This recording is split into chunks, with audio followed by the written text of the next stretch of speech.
ഹരിയും. ഇന്ന് നമ്മൾ ചിന്തിക്കാൻ പോകുന്നത് ദേവി മാഹാത്മ്യമാണ്. സുപ്രസിദ്ധമായ ഒരു ഗ്രന്ഥമാണ്. അതിദിവ്യമായ അതിഭവ്യമായ ഒരു ഗ്രന്ഥമാണ്. ഇത് മാർക്കണ്ഡേയ പുരാണാന്തർഗതമാണ്. 13 അധ്യായങ്ങളിലായി 700 ശ്ലോകങ്ങളാണ് ഇതിലുള്ളത്. അതുകൊണ്ട് ഇതിനെ സപ്തശതി എന്ന് വിളിക്കും. 700 എന്നർത്ഥത്തിൽ. ദുർഗാ സപ്തശതി എന്നും ഇതിന് പേരുണ്ട്. ദുർഗാദേവിയെയാണ് ഇത് സ്തുതിക്കുന്നത്. ദുർഗ എന്ന അവതാരത്തെയാണ് ഇത് വ്യക്തമാക്കുന്നത്. അതുകൊണ്ട് ദുർഗാ സപ്തശതി. അതുപോലെ ചണ്ഡി സപ്തശതി എന്ന പേരും ഇതിനുണ്ട്. ചണ്ഡി എന്ന പേര് കോപനശീല, മാനിനി എന്നൊക്കെയാണ് അർത്ഥം. ഈ എല്ലാ ഭാവത്തിലും ദേവിയെ സ്തുതിക്കാറുള്ളത് കൊണ്ട് ദേവിക്ക് ചണ്ഡി എന്ന പേര് വരുന്നുണ്ട്.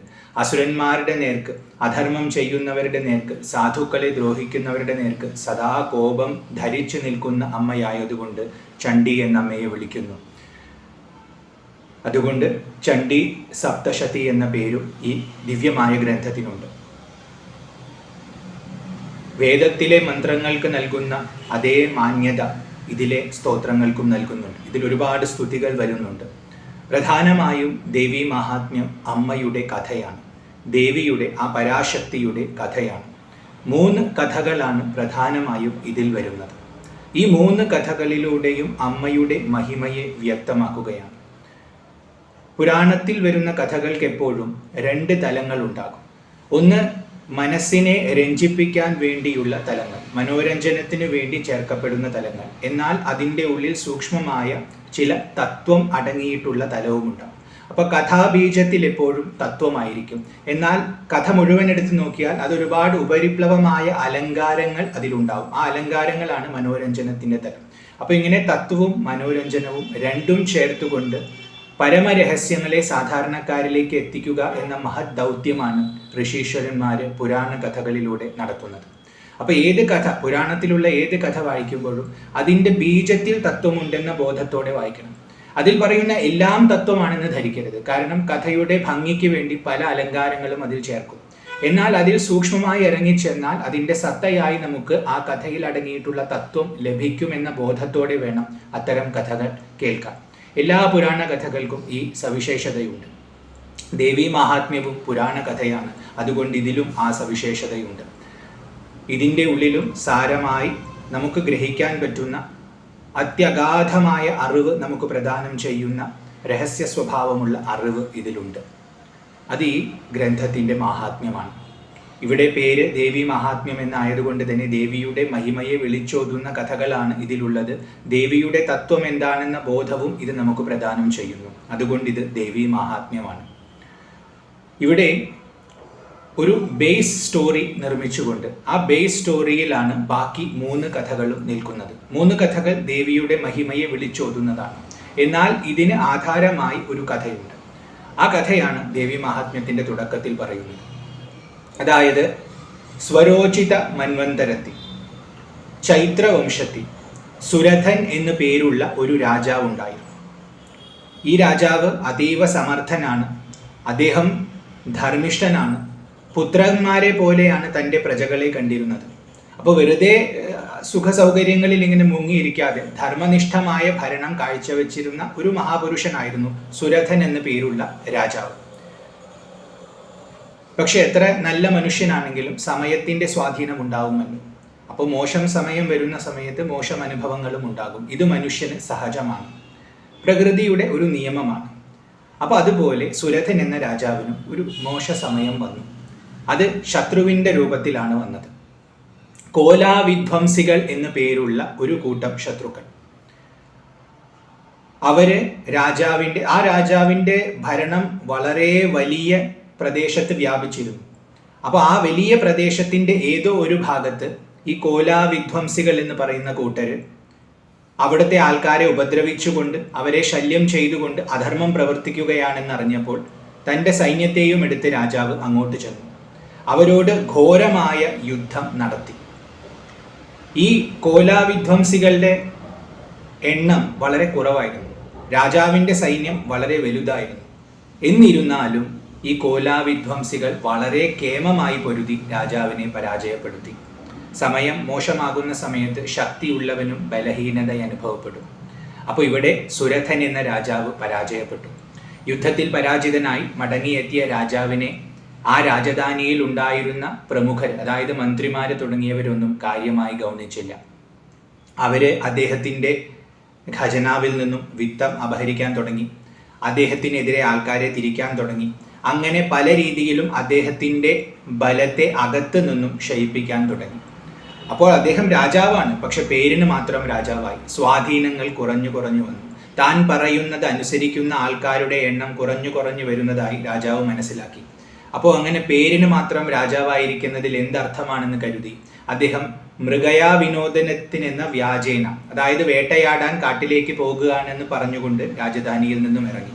വാസ്തവത്തിൽ അദ്ദേഹത്തിന് മടുത്തിട്ടാണ് ഇറങ്ങിയത്. അപ്പോൾ ഇവരെ ഒന്നും അഭിമുഖീകരിക്കാൻ വയ്യ, തനിക്കിപ്പോൾ പേരിന് മാത്രമാണ് രാജ്യപദവി, അങ്ങനെ ഇരിക്കുന്നതിൽ അർത്ഥമില്ല, താനൊരു ക്ഷത്രിയനാണുള്ളൂ.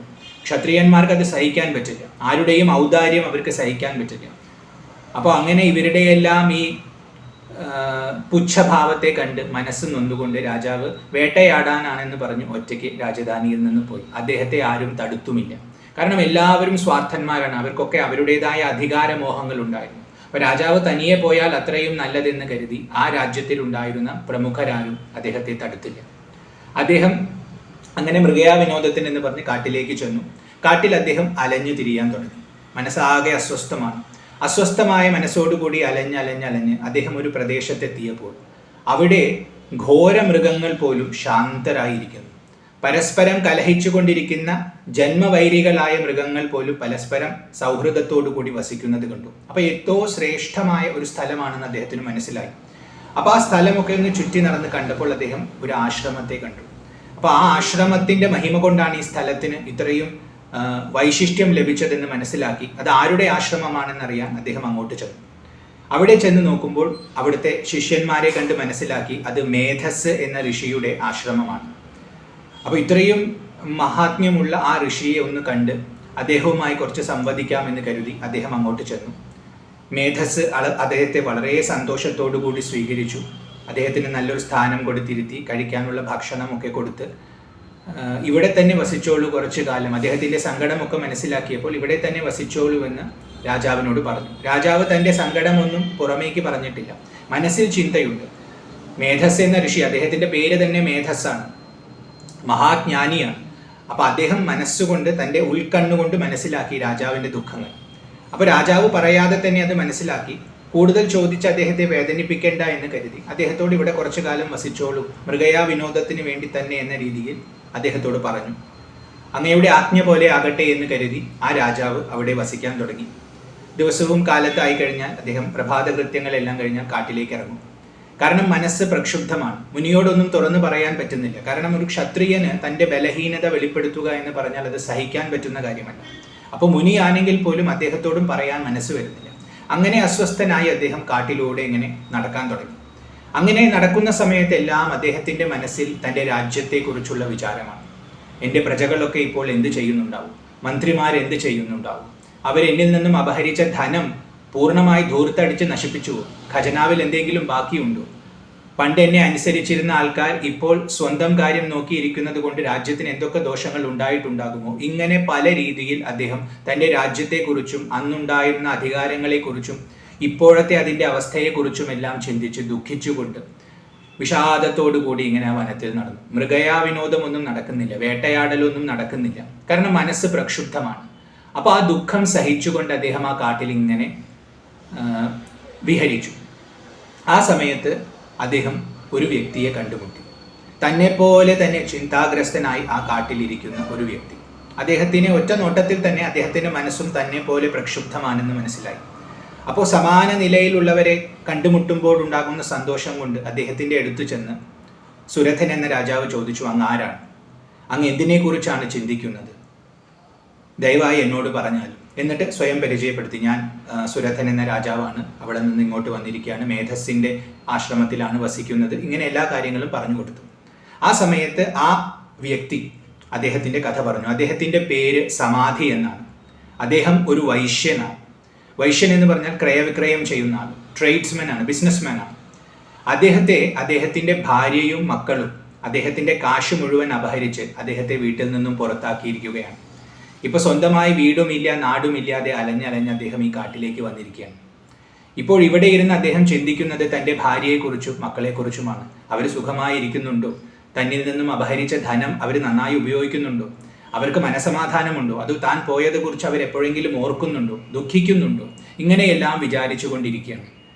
അപ്പോൾ രാജാവ് ചോദിച്ചു, താങ്കളെ ബലപൂർവം പുറത്താക്കിയിട്ടുള്ള കുടുംബത്തെക്കുറിച്ച് താങ്കൾ എന്തിനാണ് ഇത്രയും സ്നേഹത്തോടു കൂടി ഓർക്കുന്നത്? അവരെ മറക്കുന്നതല്ലേ നല്ലത്? ആ സമയത്ത് സമാധി പറഞ്ഞു, അങ്ങ് പറഞ്ഞത് ശരിയാണ്. നമ്മളെ വേദനിപ്പിക്കുന്നവരോട് നമുക്ക് സ്നേഹമുണ്ടാകേണ്ട ആവശ്യമില്ല, അതിൽ യുക്തിയില്ല. പക്ഷെ മനസ്സിൽ സ്നേഹം ജനിക്കുന്നു. അവരെക്കുറിച്ച് ഞാൻ വ്യാകുലപ്പെടുന്നു. വേണ്ട എന്ന് വിചാരിച്ചാൽ പോലും എൻ്റെ മനസ്സിനെ തടയാൻ എനിക്ക് പറ്റുന്നില്ല. ആരോ എന്നെ ബലമായി കുടുക്കിയ പോലെയാണ് എനിക്ക് തോന്നുന്നത്. ഇതെന്തുകൊണ്ടാണ് ഇങ്ങനെയെന്ന് എനിക്കറിയില്ല. ഇത് കേട്ടപ്പോൾ സുരഥൻ എന്ന രാജാവ് പറഞ്ഞു, എൻ്റെയും അവസ്ഥ ഏതാണ്ട് ഇതുപോലെ തന്നെയാണ്. രാജ്യം നഷ്ടപ്പെട്ടിട്ടും ആ അധികാരത്തെക്കുറിച്ചും ആ രാജ്യത്തെക്കുറിച്ചും അവിടെയുള്ള പ്രജകളെക്കുറിച്ചും തന്നെയാണ് എൻ്റെ മനസ്സ് ചിന്തിച്ചു കൊണ്ടിരിക്കുന്നത്. ആ രാജ്യം എനിക്ക് വീണ്ടും വേണമെന്ന വാഞ്ച എൻ്റെ മനസ്സിൽ നിന്ന് പോയിട്ടുമില്ല. അങ്ങനത്തെ ഒരു അവസ്ഥയിലാണ് ഞാനും. എന്തായാലും നമ്മൾ രണ്ടുപേരും തുല്യ ദുഃഖിതരായതുകൊണ്ട് ഇതിനൊരു പരിഹാരം നമുക്ക് ആ മഹർഷിയോട് ചോദിക്കാം.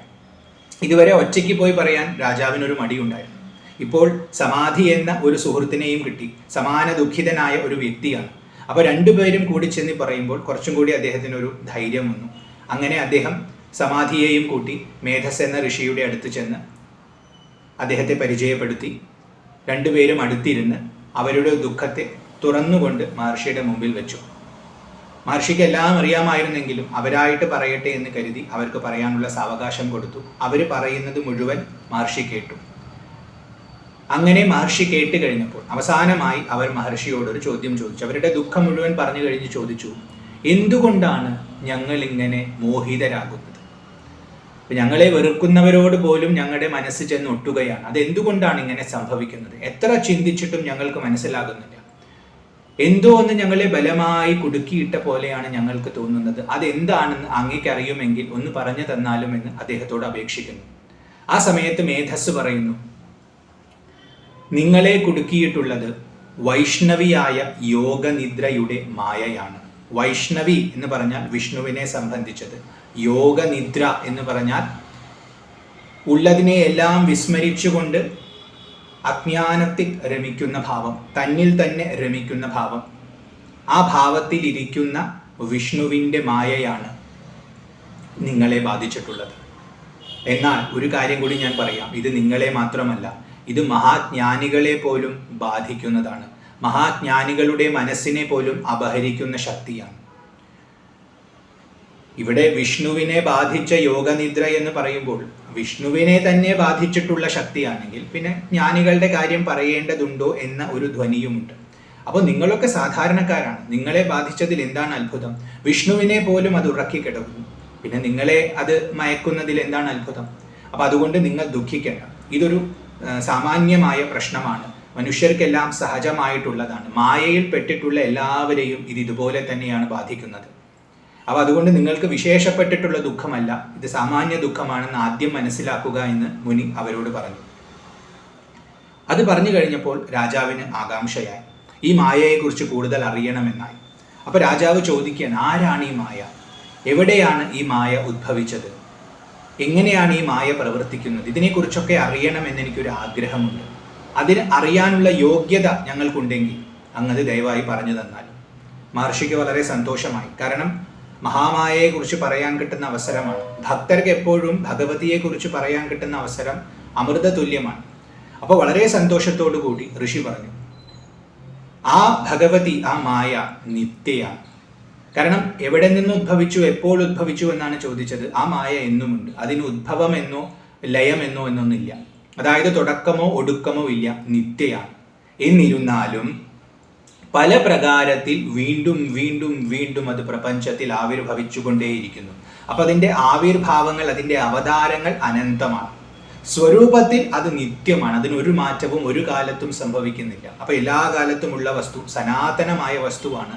എന്നിരുന്നാലും അത് പ്രപഞ്ചത്തിൽ പല പ്രകാരത്തിൽ വീണ്ടും വീണ്ടും ആവിർഭവിക്കുന്നു.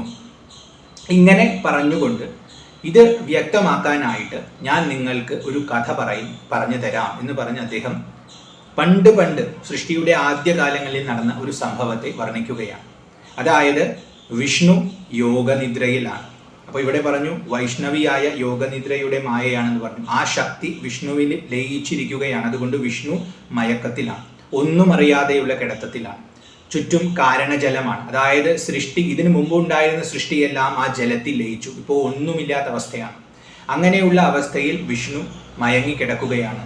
വിഷ്ണുവിൻ്റെ നാഭിയിൽ നിന്നും ഒരു താമര വിരിഞ്ഞിട്ടുണ്ട്. ആ താമരയിൽ ബ്രഹ്മദേവൻ ഇരിക്കുന്നുണ്ട്. ഇങ്ങനെ മയങ്ങിക്കിടക്കുന്ന വിഷ്ണുവിൻ്റെ ചെവിയിൽ നിന്നും രണ്ട് അസുരന്മാർ, ചെവിയുടെ മലത്തിൽ നിന്നും രണ്ട് അസുരന്മാർ ജനിച്ചു. പെട്ടെന്ന് പൊട്ടിമുറപ്പെട്ട് പുറത്തേക്ക് വന്നു. അവർ ചെറിയ ആകാരത്തിൽ വന്ന് പിന്നെ പെട്ടെന്ന് തന്നെ വളർന്ന് ഭീമാകാരന്മാരായി. മധു എന്നും കൈഠബൻ എന്നുമായിരുന്നു ഈ രണ്ട് അസുരന്മാരുടെ പേര്. മധു കൈഠബന്മാരെന്നാണ് അവരെ വിളിക്കുക.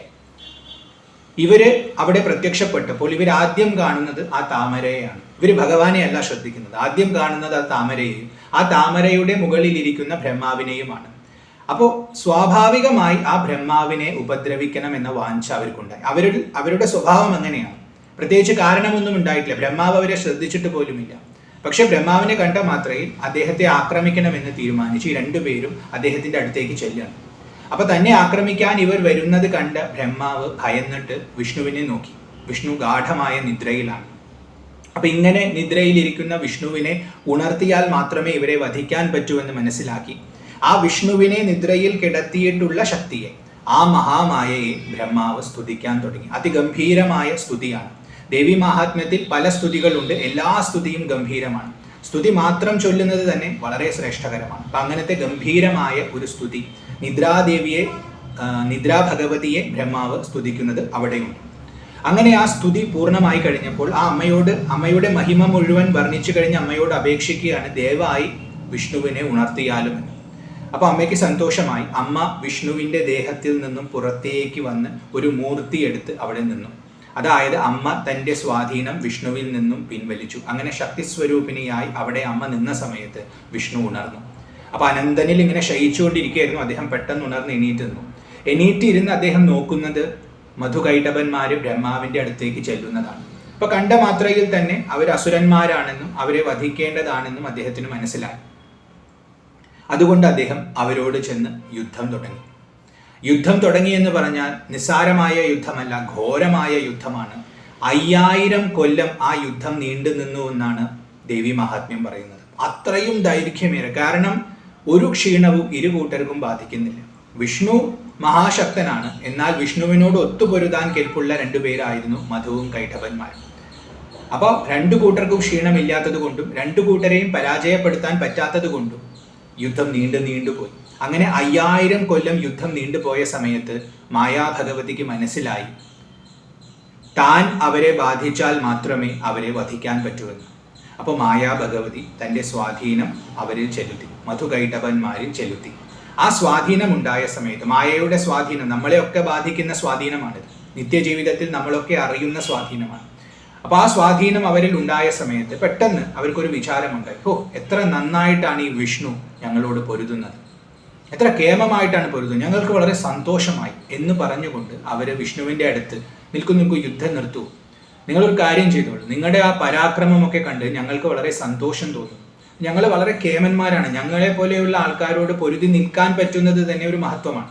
അപ്പം നിങ്ങൾക്ക് ആ മഹത്വം ഉണ്ടെന്ന് മനസ്സിലാക്കി ആ മഹത്വം കണ്ട് സന്തോഷിക്കുന്ന ഞങ്ങൾ നിങ്ങൾക്ക് വരം നൽകാൻ ആഗ്രഹിക്കുന്നു, എന്തെങ്കിലും ചോദിക്കൂ എന്ന് വിഷ്ണുവിനോട് മധുകൈഠബന്മാർ പറയാണ്. സാധാരണ മറ്റുള്ളവർക്ക് വരം കൊടുക്കുന്ന വരദായകനാണ് ഭഗവാൻ നാരായണൻ.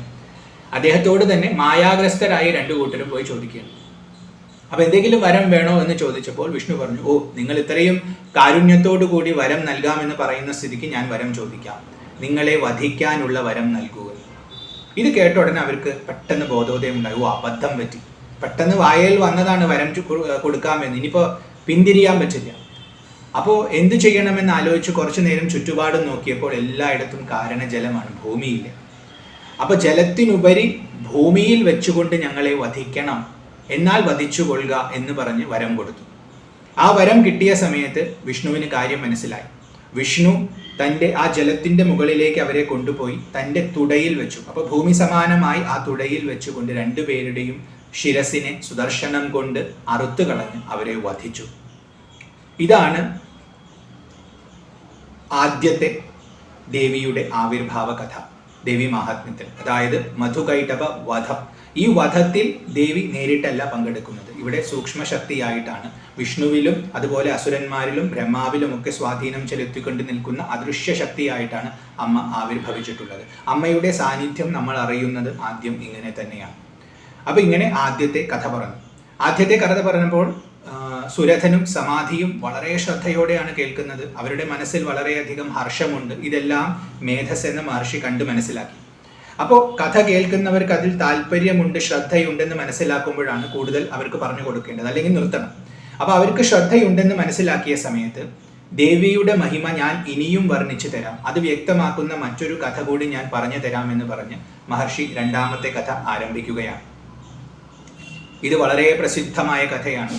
ദേവിയെ ഉപാസിക്കുന്ന എല്ലാവരും, ഇനി ഉപാസിക്കുന്നില്ലെങ്കിൽ പോലും ദേവിയെക്കുറിച്ച് കേട്ടിട്ടുള്ള എല്ലാവരും ഒരു തവണയെങ്കിലും കേട്ടിട്ടുള്ള ഒരു അസുരനുണ്ട്, മഹിഷാസുരൻ.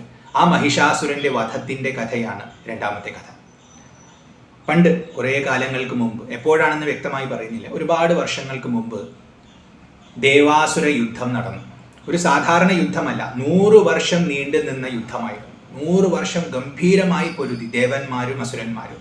ദേവന്മാരെ നയിച്ചിരുന്നത് ഇന്ദ്രനാണ്, അസുരന്മാരെ നയിച്ചിരുന്നത് മഹിഷാസുരനാണ്. അദ്ദേഹമായിരുന്നു അന്ന് ദൈത്യ രാജാവ്.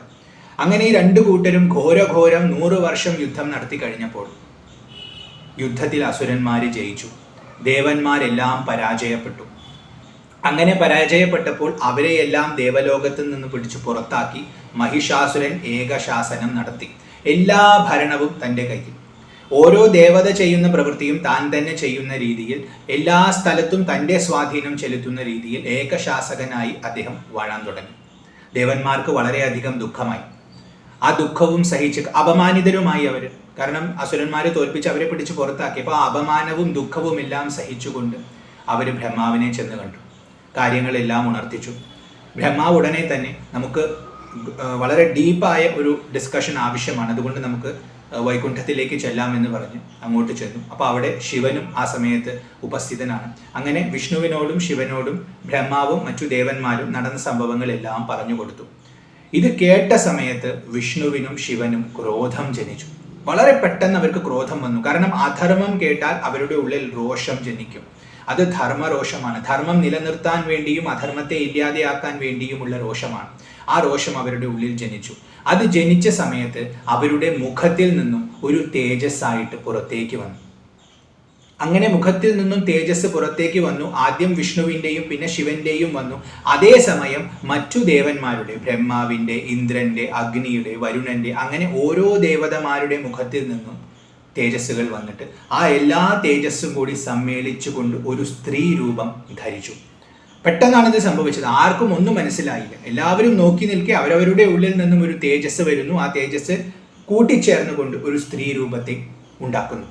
ഇവിടെ ഈ സ്ത്രീ രൂപം, പരാശക്തിയുടെ ഈ ഭാവം വളരെ വിശിഷ്ടമാണ്. അതുകൊണ്ട് തന്നെ ഏതേത് തേജസ്സിൽ നിന്ന് ദേവിയുടെ ഏതേത് അംഗങ്ങളാണ് ഉണ്ടായതെന്ന് പ്രത്യേകിച്ച് എടുത്തു പറയുന്നുണ്ട് ദേവി മഹാത്മ്യം. ധ്യാനിക്കാൻ വളരെ വിശേഷപ്പെട്ടതാണിത്. ദേവിയെ ധ്യാനിക്കുമ്പോൾ എല്ലാ തേജസ്സുകളും ദേവിയിൽ ഉണ്ട്, അത് ഓരോ അംഗങ്ങളിലാണെന്ന് പറഞ്ഞ് ധ്യാനിക്കുന്നത് വളരെ വിശേഷമാണ്. അതുകൊണ്ട് ഒരുപാട് ഗുണങ്ങളുണ്ട്. അപ്പം അതുകൊണ്ട് പ്രത്യേകിച്ച് എടുത്തു പറയുന്നുണ്ട്. അപ്പം നമുക്കത് ഓരോന്നും ഒന്ന് നോക്കാം. അതായത് ശിവന്റെ തേജസ്സിൽ നിന്നാണ് ദേവിയുടെ മുഖമുണ്ടായത്. യമന്റെ തേജസ്സിൽ നിന്നാണ് ദേവിയുടെ മുടികൾ ഉണ്ടായത്. വിഷ്ണുവിന്റെ തേജസ്സിൽ നിന്നും ദേവിയുടെ ഭുജങ്ങൾ, കരങ്ങൾ ഉണ്ടായി. ചന്ദ്രന്റെ തേജസ്സിൽ നിന്നും സ്തനങ്ങൾ ഉണ്ടായി. ഇന്ദ്രന്റെ തേജസ്സിൽ നിന്നും മധ്യഭാഗം, അരപ്രദേശമുണ്ടായി. വരുണന്റെ തേജസ്സിൽ നിന്നും തുടയും കാൽവണ്ണയും ഉണ്ടായി. ഭൂമിയുടെ തേജസ്സിൽ നിന്നും നിതംബമുണ്ടായി. ബ്രഹ്മാവിന്റെ തേജസ്സിൽ നിന്നും കാലുകൾ ഉണ്ടായി. സൂര്യന്റെ തേജസ്സിൽ നിന്നും കാൽ വിരലുകൾ ഉണ്ടായി. വസുക്കളുടെ തേജസ്സിൽ നിന്നും കൈവിരലുകൾ ഉണ്ടായി. കുബേരന്റെ തേജസ്സിൽ നിന്നും മൂക്കുണ്ടായി. പ്രജാപതിയുടെ തേജസ്സിൽ നിന്നും പല്ലുകൾ ഉണ്ടായി. അഗ്നിയുടെ തേജസ്സിൽ നിന്നും 3 കണ്ണുകൾ, ദേവിക്ക് 3 കണ്ണാണ്, ആ 3 കണ്ണുകളും അഗ്നിയുടെ തേജസ്സിൽ നിന്നും ജനിച്ചു. സന്ധ്യയുടെ തേജസ്സിൽ നിന്നും പുരികങ്ങൾ ഉണ്ടായി. വായുവിന്റെ തേജസ്സിൽ നിന്നും ചെവികൾ ഉണ്ടായി. ഇങ്ങനെ ഓരോ തേജസ്സും ഓരോ അംഗത്തിലാണെന്ന് പ്രത്യേകം എടുത്തു പറഞ്ഞുകൊണ്ട് സർവ തേജോമയ രൂപിണിയായ ആ അമ്മ അവിടെ ഇങ്ങനെ വിരാജിച്ചു. ആ സമയത്ത് എല്ലാ ദേവന്മാർക്കും സന്തോഷമായി. തങ്ങളുടെ ഉള്ളിലുള്ള ശക്തിയാണ് ഇപ്പോൾ ഏകഭാവം പ്രകടിപ്പിച്ച് മുമ്പിൽ നിൽക്കുന്നതെന്നും പ്രപഞ്ചം മുഴുവൻ ചലിപ്പിക്കുന്നത് ഈ ശക്തിയാണെന്നും സർവ്വവ്യാപിനിയായ അമ്മ തങ്ങളുടെ പ്രശ്നം പരിഹരിക്കാനായി അവതരിച്ചിരിക്കുകയാണെന്നും ദേവന്മാർക്കെല്ലാം മനസ്സിലായി. വളരെ സന്തോഷമായി. അപ്പോൾ സന്തോഷത്തോടു കൂടി ഓരോ ദേവനും ആ ദേവിക്ക് ആയുധങ്ങൾ കൊടുക്കാൻ തീരുമാനിച്ചു. അവർക്കുള്ളത് ഏറ്റവും നല്ലതായതെന്തോ അത് ആ ദേവിക്ക് കൊടുക്കുക. അപ്പോൾ അവരവരുടെ ആയുധങ്ങളോ ആഭരണങ്ങളോ എന്താണോ ഉള്ളത് അതിൻ്റെ അംശം എടുത്തുകൊണ്ട് ദേവിക്ക് അവർ ഓരോന്ന് നിർമ്മിച്ചു കൊടുത്തു. അപ്പോൾ ആരൊക്കെ എന്തൊക്കെ കൊടുത്തു എന്നും ദേവി മഹാത്മ്യത്തിൽ എടുത്തു പറയുന്നുണ്ട്. ശിവൻ ശൂലത്തെ കൊടുത്തു. ശിവന് ശൂലമുണ്ടല്ലോ, അപ്പോൾ ആ ശൂലത്തിൽ നിന്നും ഒരു ആയുധം ഉണ്ടാക്കി ദേവിക്ക് കൊടുത്തു. വിഷ്ണു ചക്രത്തെ കൊടുത്തു. വരുണൻ ശംഖും കൊടുത്തു. പിന്നീട് പാശവും കൊടുത്തു. വരുണപാശം വളരെ പ്രസിദ്ധമാണ്. അഗ്നി വേല് കൊടുത്തു, ശക്തിയെ കൊടുത്തു. വായു വില്ലും കൊടുത്തു. അമ്പുകൾ അവസാനിക്കാത്ത 2 ആവനാഴികളും കൊടുത്തു. ഇന്ദ്രൻ വജ്രം കൊടുത്തു. അതുപോലെ ഐരാവതത്തിൽ നിന്നും എടുത്തിട്ടൊരു മണിയും കൊടുത്തു. ഒരു ഘണ്ഠം, മുടങ്ങുന്ന മണി അമ്മയ്ക്ക് കൊടുത്തു. അത് കഴിഞ്ഞ് യമൻ ദണ്ഡ് കൊടുത്തു. പ്രജാപതി സ്ഫടികമാല കൊടുത്തു. ബ്രഹ്മാവ് കമണ്ഡലു കൊടുത്തു. സൂര്യൻ രോമകൂപങ്ങളിൽ, അമ്മയുടെ രോമകൂപങ്ങളിൽ മുഴുവൻ തൻ്റെ തേജസ്സിനെ കൊടുത്തു. അതായത് അമ്മയിൽ മുഴുവൻ ഒരു കാന്തിയെ പടർത്തി. അമ്മയെ കണ്ടാൽ തന്നെ ഇങ്ങനെ ജ്വലിച്ച് നിൽക്കുന്ന ഭാവം വന്നു. അത് സൂര്യൻ അമ്മയ്ക്ക് ആയുധമായിട്ട് തേജസ് കൊടുത്തു. കാലം അമ്മയ്ക്ക് വാളും പരിചയം കൊടുത്തു. പാലാഴി ക്ഷീരസാഗരം മൂർത്തിമത്തായി അവിടെ വന്നുകൊണ്ട് അമ്മയ്ക്ക് ഹാരം, മാല കൊടുത്തു. വസ്ത്രം കൊടുത്തു. അതും ഒരിക്കലും മുഷിയാത്ത വസ്ത്രമാണ്, ദിവ്യമായ വസ്ത്രമാണ് കൊടുക്കുന്നത്. ചൂടാമണി കൊടുത്തു. കുണ്ടലങ്ങൾ കൊടുത്തു, ചെവിയിൽ അണിയാൻ. വളകൾ കൊടുത്തു. അർദ്ധചന്ദ്രം കൊടുത്തു. അർദ്ധചന്ദ്രം എന്നുള്ളത് ഒരു പ്രത്യേകതരം തിലകമാണ്. അതല്ലെങ്കിൽ ആ പേരിൽ ഒരു അസ്ത്രവുമുണ്ട്. ഇപ്പം ഇവിടെ എന്താണ് കൊടുത്തതെന്ന് അറിയില്ല. ബാക്കിയെല്ലാം നോക്കുമ്പോൾ ആഭരണമായതുകൊണ്ട് തിലകം കൊടുക്കാനാണ് സാധ്യത. എന്തായാലും അർദ്ധചന്ദ്രം കൊടുത്തു എന്ന് പറയുന്നുണ്ട്. കേയൂരം കൊടുത്തു. നൂപൂരം കൊടുത്തു. കണ്ഠാഭരണം കൊടുത്തു. മോതിരങ്ങൾ കൊടുത്തു. ഇതെല്ലാം ക്ഷീരസാഗരം ഒരു മൂർത്തി എടുത്ത് വന്നിട്ട് അമ്മയ്ക്ക് കൊടുത്തു. വിശ്വകർമാവ് പരശു കൊടുത്തു. പല അസ്ത്രങ്ങൾ കൊടുത്തു. ദിവ്യമായ കവചം കൊടുത്തു. പിന്നെ ഒരിക്കലും വാടാത്ത ഒരു താമരമാല കഴുത്തിൽ അണിയാൻ കൊടുത്തു. വിശ്വകർമാവ് ദേവന്മാരുടെ ശില്പിയാണ്. അത് കഴിഞ്ഞ് സമുദ്രദേവത സമുദ്രം വന്നിട്ട് അമ്മയ്ക്ക് താമര കൊടുത്തു കയ്യിൽ പിടിക്കാൻ. വളരെ സുഗന്ധമുള്ള ഒരിക്കലും വാടാത്ത താമരയാണ്. ഹിമവാൻ അമ്മയ്ക്ക് സിംഹത്തെ കൊടുത്തു വാഹനമായിട്ട്. പിന്നെ തൻ്റെ പക്കലുള്ള ഒരുപാട് രത്നങ്ങളും അമ്മയ്ക്ക് കാഴ്ചവെച്ചു. കുബേരൻ അമ്മയ്ക്ക് സുരപാത്രം കൊടുത്തു. മധ്യമുള്ള പാത്രം അമ്മയ്ക്ക് കൊടുത്തു. അതിലിങ്ങനെ മദ്യം ഇങ്ങനെ തുളുമ്പുന്നുണ്ട്, അത്രയും നിറഞ്ഞിരിക്കുകയാണ്. ആ പാത്രം കൊടുത്തു. ശേഷൻ അതായത് അനന്തൻ അമ്മയ്ക്ക് നാഗമണിയെ കൊടുത്തു. നാഗരാജാവാണല്ലോ, അപ്പോൾ നാഗമണിയെ അമ്മയ്ക്ക് കൊടുത്തു. ഇങ്ങനെ ഓരോ ദേവതകളും അവർക്കുള്ള വിശേഷപ്പെട്ട വസ്തു അതിൻ്റെ അംശം എടുത്തുകൊണ്ട് അമ്മയ്ക്ക് സമർപ്പിച്ചുവെന്ന് ദേവി മഹാത്മ്യം എടുത്തു പറയുന്നു. അങ്ങനെ ഇതെല്ലാം അണിഞ്ഞുകൊണ്ട് ദേവി അട്ടഹസിക്കാൻ തുടങ്ങി. പ്രപഞ്ചത്തെ മുഴുവൻ കുലുക്കുന്ന അട്ടഹാസമായിരുന്നു അത്. കാരണം പ്രപഞ്ചം മുഴുവൻ വ്യാപിച്ചിരിക്കുന്ന ശക്തി ഒരു ഭാഗത്ത് കേന്ദ്രീകൃതമായിരിക്കുകയാണ്. അപ്പോൾ ആ ശക്തിയുടെ പ്രഭാവം എത്രയായിരിക്കുമെന്ന് നമ്മൾ മനസ്സുകൊണ്ട് സങ്കല്പിക്കാൻ പോലും നമുക്ക് പറ്റില്ല. അപ്പോൾ ആ ഭാവത്തിലിരിക്കുന്ന ദേവി ചിരിക്കുമ്പോൾ അത് പ്രപഞ്ചം മുഴുവൻ കുലുങ്ങുന്ന ചിരിയാണ്. കാരണം സർവ്വവ്യാപിനിയാണ് അമ്മ. അപ്പോൾ എല്ലാ ദിക്കും കുലുങ്ങും. ആ ശബ്ദം കേട്ടപ്പോൾ ദേവന്മാർക്കും മുനികൾക്കും സന്തോഷമുണ്ടായി. അസുരന്മാർക്ക് ഭയവും ദേഷ്യവും തോന്നി. അപ്പോൾ ദേവന്മാരും മുനികളും അമ്മയെ സ്തുതിക്കാൻ തുടങ്ങി. ഗംഭീരമായ സ്തുതികൾ. ദേവന്മാർ അമ്മയ്ക്ക് ജയ ജയകാരം മുഴക്കി. അമ്മ ജയിക്കട്ടെ, ദേവി ജയിക്കട്ടെ എന്ന് പറഞ്ഞ് അമ്മയെ സ്തുതിച്ചു. മുനികൾ പല രീതിയിൽ അവർക്ക് പറ്റുന്ന രീതിയിൽ വേദത്തിൽ നിന്നൊക്കെ അമ്മയുടെ സ്വരൂപം എത്രയൊക്കെ മനസ്സിലാക്കാൻ പറ്റിയിട്ടുണ്ടോ അത് വെച്ചുകൊണ്ട് അമ്മയെ സ്തുതിച്ചു. അസുരന്മാർക്ക് ഭയവും ക്രോധവുമാണ് ഉണ്ടായതെന്ന് പറഞ്ഞു. അപ്പൊ അവര് എവിടെ നിന്നാണ് ഈ ശബ്ദം ഉണ്ടാകുന്നത്? ആരാണ് ഞങ്ങൾ ഇപ്പോൾ ഭരണം നടത്തുന്ന സ്ഥലത്ത് ഞങ്ങളെ പോലും വിറപ്പിക്കാൻ പാകത്തിന് വന്ന് നിൽക്കുന്നത്? അതൊന്ന് അറിയണമെന്ന് പറഞ്ഞ് അസുരന്മാരുടെ രാജാവായ മഹിഷാസുരൻ തൻ്റെ സൈന്യസമേതം ആ ദിക്കിലേക്ക് യാത്ര തിരിച്ചു.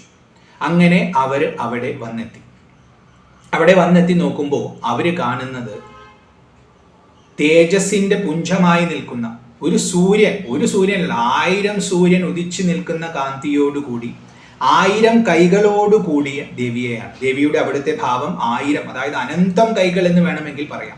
കൃത്യമായ 1000 എന്ന് തന്നെ എടുക്കണ്ട, അനന്തമായ കൈകൾ. എത്ര കൈകൾ എന്ന് പറയാൻ പറ്റാത്ത വിധം അത്രയും വലിപ്പമുള്ള, അത്രയും തേജസ്സുള്ള, കാണുന്ന ആരെയും വിനയാൻവിതനാക്കുന്ന ഭാവത്തിൽ നിൽക്കുന്ന, എത്ര കേമനാണെങ്കിലും ആ ശക്തിയുടെ മുമ്പിൽ എത്തിയാൽ ഒന്ന് തലകുനിക്കും അറിയാതെ. ആ പ്രഭാവത്തോടു കൂടി നിൽക്കുന്ന ദേവിയെ മഹിഷാസുരനും മറ്റ് സൈന്യം കണ്ടു. ഇവർ ദുഷ്ടന്മാരാണ്. ഇവരുടെ മനസ്സിൽ എപ്പോഴും സാത്വികമായ ശക്തികളുടെ നേർക്ക് ക്രോധവും ദേഷ്യവും മാത്രമാണ്. അപ്പൊ തങ്ങളുടെ പ്രതാപത്തിന് കുറയ്ക്കാൻ വേണ്ടി ഒരു ശക്തി വന്നിരിക്കുകയാണ്, തങ്ങളെ ആക്രമിക്കാൻ വേണ്ടി വന്നിരിക്കുകയാണ് എന്ന് മനസ്സിലാക്കി ആ ശക്തിക്ക് നേരെ അവർ പൊരുതാൻ തീരുമാനിച്ചു. അങ്ങനെ ഗംഭീരമായ യുദ്ധം ആരംഭിക്കുകയാണ്. അപ്പോൾ മഹിഷാസുരന്റെ സേനയിൽ ആരൊക്കെ ഉണ്ടായിരുന്നുവെന്നും അവരുടെ കൂടെ എത്ര പേരുണ്ടായിരുന്നുവെന്നും ദേവി മഹാത്മ്യം വർണ്ണിക്കുന്നുണ്ട്. നമുക്കതൊന്ന് നോക്കാം. അദ്ദേഹത്തിന്റെ സേനാനായകൻ, സേനാപതിയായി നിന്നിരുന്നത് ചിക്ഷുരൻ എന്നു പേരുള്ള ഒരു അസുരനാണ്. അത് കഴിഞ്ഞാൽ ചതുരംഗ സേനയോടുകൂടി വന്നിട്ടുള്ള ഒരു അസുരൻ ഉണ്ടായിരുന്നു, ചാമരൻ. 60,000 രഥികളുമായിട്ട് മറ്റൊരു അസുരൻ വന്നു, അതാണ് ഉദഗ്രൻ. രഥികൾ എന്ന് പറഞ്ഞാൽ രഥത്തിൽ ഇരുന്ന് യുദ്ധം ചെയ്യുന്ന ആൾക്കാർ. അപ്പൊ അവർക്ക് തേരുണ്ടാവും, കുതിരയുണ്ടാവും, സാരഥി ഉണ്ടാവും, ഒരുപാട് അസ്ത്രങ്ങൾ അതിൽ വെച്ചിട്ടുണ്ടാവും. അങ്ങനെ രഥത്തിൽ വന്ന് യുദ്ധം ചെയ്യുന്ന ആൾക്കാരാണ്. അപ്പൊ അങ്ങനത്തെ 60,000 രഥികളുമായിട്ട് ഉദഗ്രൻ എന്ന അസുരൻ വന്നു.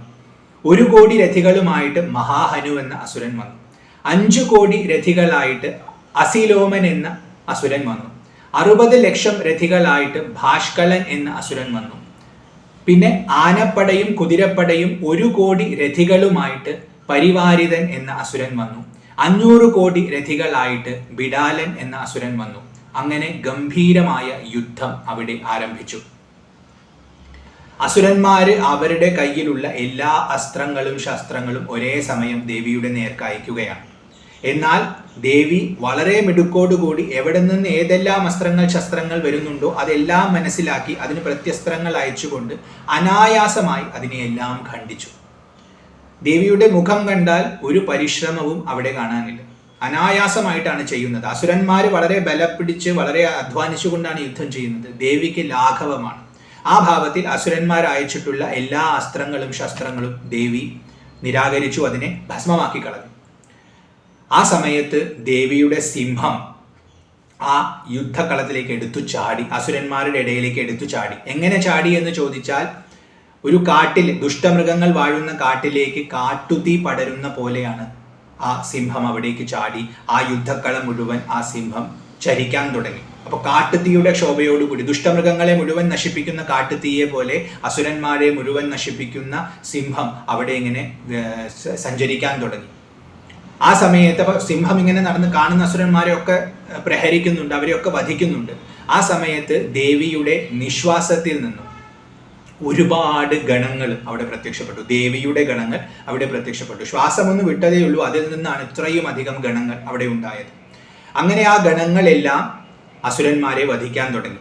അപ്പോൾ ഒരു ഭാഗത്ത് സിംഹം അസുരന്മാരെ വധിക്കുന്നുണ്ട്, ഇപ്പോൾ ദേവിയിൽ നിന്നും വന്നിട്ടുള്ള ആ നിശ്വാസത്തിൽ നിന്നും വന്നിട്ടുള്ള ഗണങ്ങളും അസുരന്മാരെ വധിക്കുന്നുണ്ട്. ഇങ്ങനെ ഗംഭീരമായ അസുര നിഗ്രഹം നടന്നുകൊണ്ടിരിക്കുന്നത് കണ്ടപ്പോൾ ദേവന്മാർക്കൊക്കെ വളരെ സന്തോഷമായി. അപ്പോൾ അവർ വാദ്യങ്ങൾ മുഴക്കാൻ തുടങ്ങി.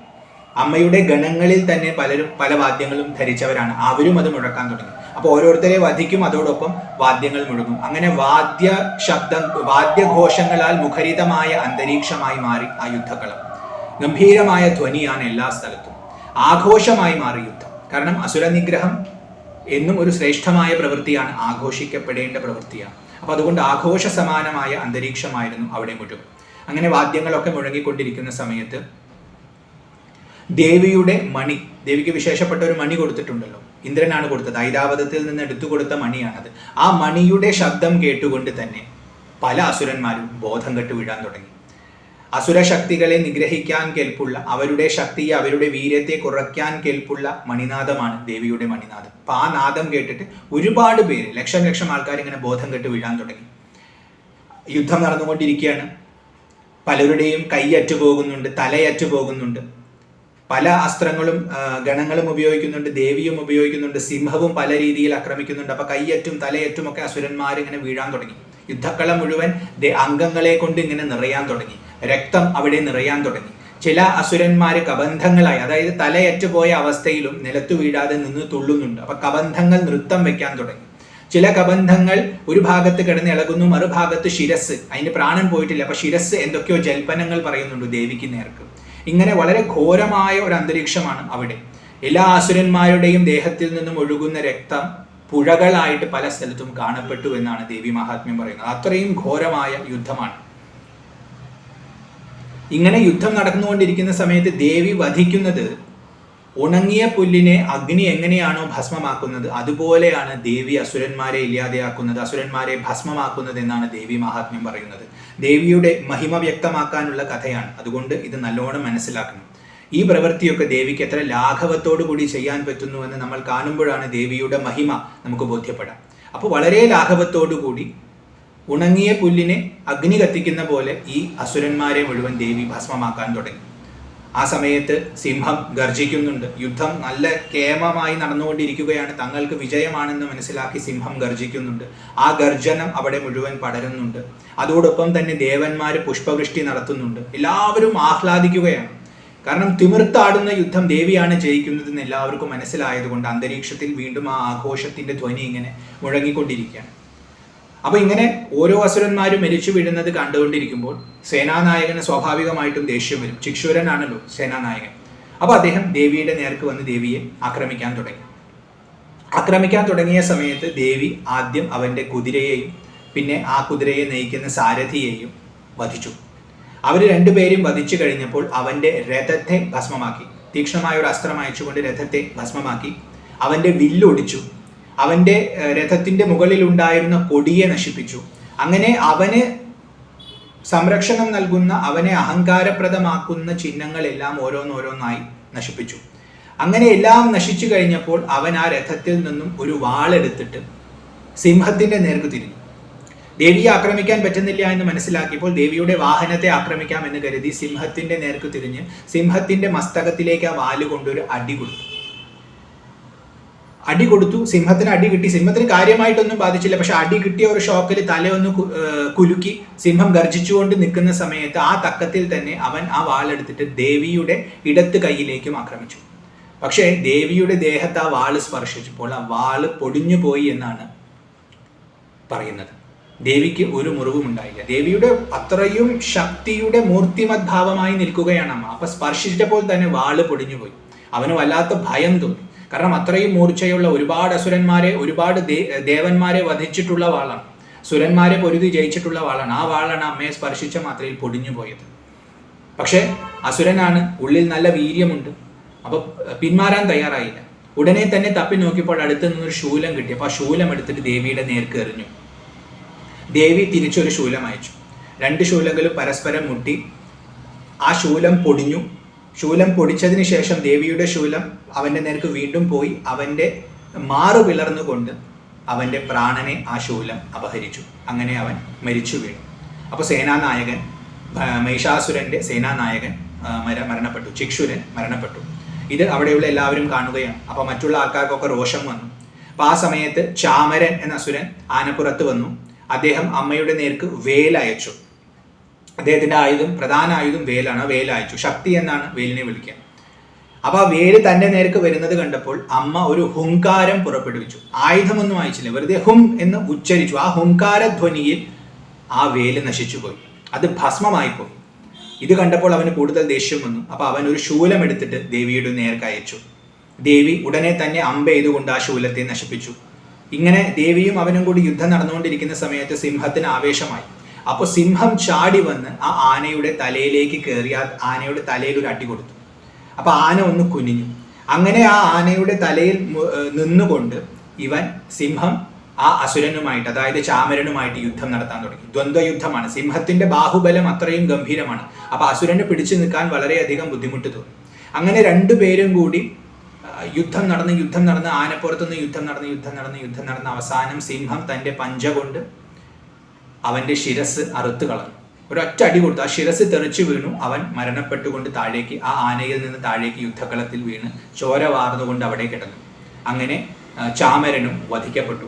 അത് കഴിഞ്ഞപ്പോൾ ഓരോ അസുരന്മാരായിട്ട് അമ്മയുടെ നേർക്ക് വരികയാണ്. വരുന്ന ഓരോ അസുരന്മാരെയും അവരെ ഏത് രീതിയിൽ വധിക്കണം എന്ന് നോക്കി അമ്മ വധിച്ചുകൊണ്ടിരിക്കുകയാണ്. അപ്പോൾ ഉദഗ്രൻ എന്ന അസുരൻ വന്നു. അവൻ ശിലയും വൃക്ഷങ്ങളൊക്കെ പ്രയോഗിച്ചിട്ടാണ് അമ്മയുടെ നേർക്ക് വന്നത്. അപ്പൊ അതുപോലെ തന്നെ ശിലയും വൃക്ഷവും പ്രയോഗിച്ചുകൊണ്ട് തന്നെ അവനെ അമ്മ വധിച്ചു. കരാളൻ വന്നു. കരാളനെ അമ്മ കൈകൊണ്ടൊരു അടി കൊടുത്തിട്ടാണ് കൊന്നത്. അവൻ അത്രേ ആവശ്യമുള്ളൂ. ഒരു ഒറ്റ അടി കൊടുത്തു, അവൻ മരണപ്പെട്ടു. അത് കഴിഞ്ഞ് ഉദ്ധതൻ എന്ന അസുരൻ വന്നു. അവനെ ഗദ കൊണ്ട് അടിച്ചു കൊന്നു. വാഷ്കലൻ എന്ന അസുരൻ വന്നു. അവനെ വേലെറിഞ്ഞിട്ട് കൊന്നു. താമ്രനും അന്ധകനും എന്നു പേരുള്ള രണ്ട് അസുരന്മാർ ഒരേ സമയം ആക്രമിച്ചു. അവരെ ഒരേ സമയം അമ്പ ചെയ്തുകൊണ്ട് അമ്മ വധിച്ചു. അത് കഴിഞ്ഞ് ഉഗ്രാസ്യനും ഉഗ്രവീര്യനും മഹാഹനുവും ഇങ്ങനെ 3 അസുരന്മാര് ഒരേ സമയം ആക്രമിച്ചു. അപ്പൊ ത്രിശൂലങ്ങൾ എയ്തുകൊണ്ട് 3 പേരെയും ഒരേ സമയം അമ്മ വധിച്ചു. ബിഡാലൻ എന്നു പേരുള്ള അസുരൻ വന്നു. വാളുകൊണ്ട് അവന്റെ ശിരസ് ഛേദിച്ച് അവനെ വധിച്ചു. ദുർധരൻ, ദുർമുഖൻ എന്നു പേരുള്ള അസുരന്മാർ ഒരേ സമയം ആക്രമിച്ചു. അവരെയും അമ്പുകൊണ്ട് അമ്മ വധിച്ചു. ഇങ്ങനെ അസുര സൈന്യത്തിലെ പ്രമുഖരെയെല്ലാം വളരെ ലാഘവത്തോടു കൂടി ചിരിച്ചുകൊണ്ട് ആ ഭഗവതി വധിക്കാൻ തുടങ്ങി. അങ്ങനെ ഓരോരുത്തരായിട്ട് യുദ്ധക്കളത്തിൽ മരിച്ചു വീഴാൻ തുടങ്ങി. രക്തത്തിന്റെ വർധനവുണ്ടായി. ശബ്ദം കുറഞ്ഞു വന്നു. അസുരന്മാരുടെ സൈന്യത്തിന്റെ ശബ്ദവും ബലവും കുറഞ്ഞു വന്നു.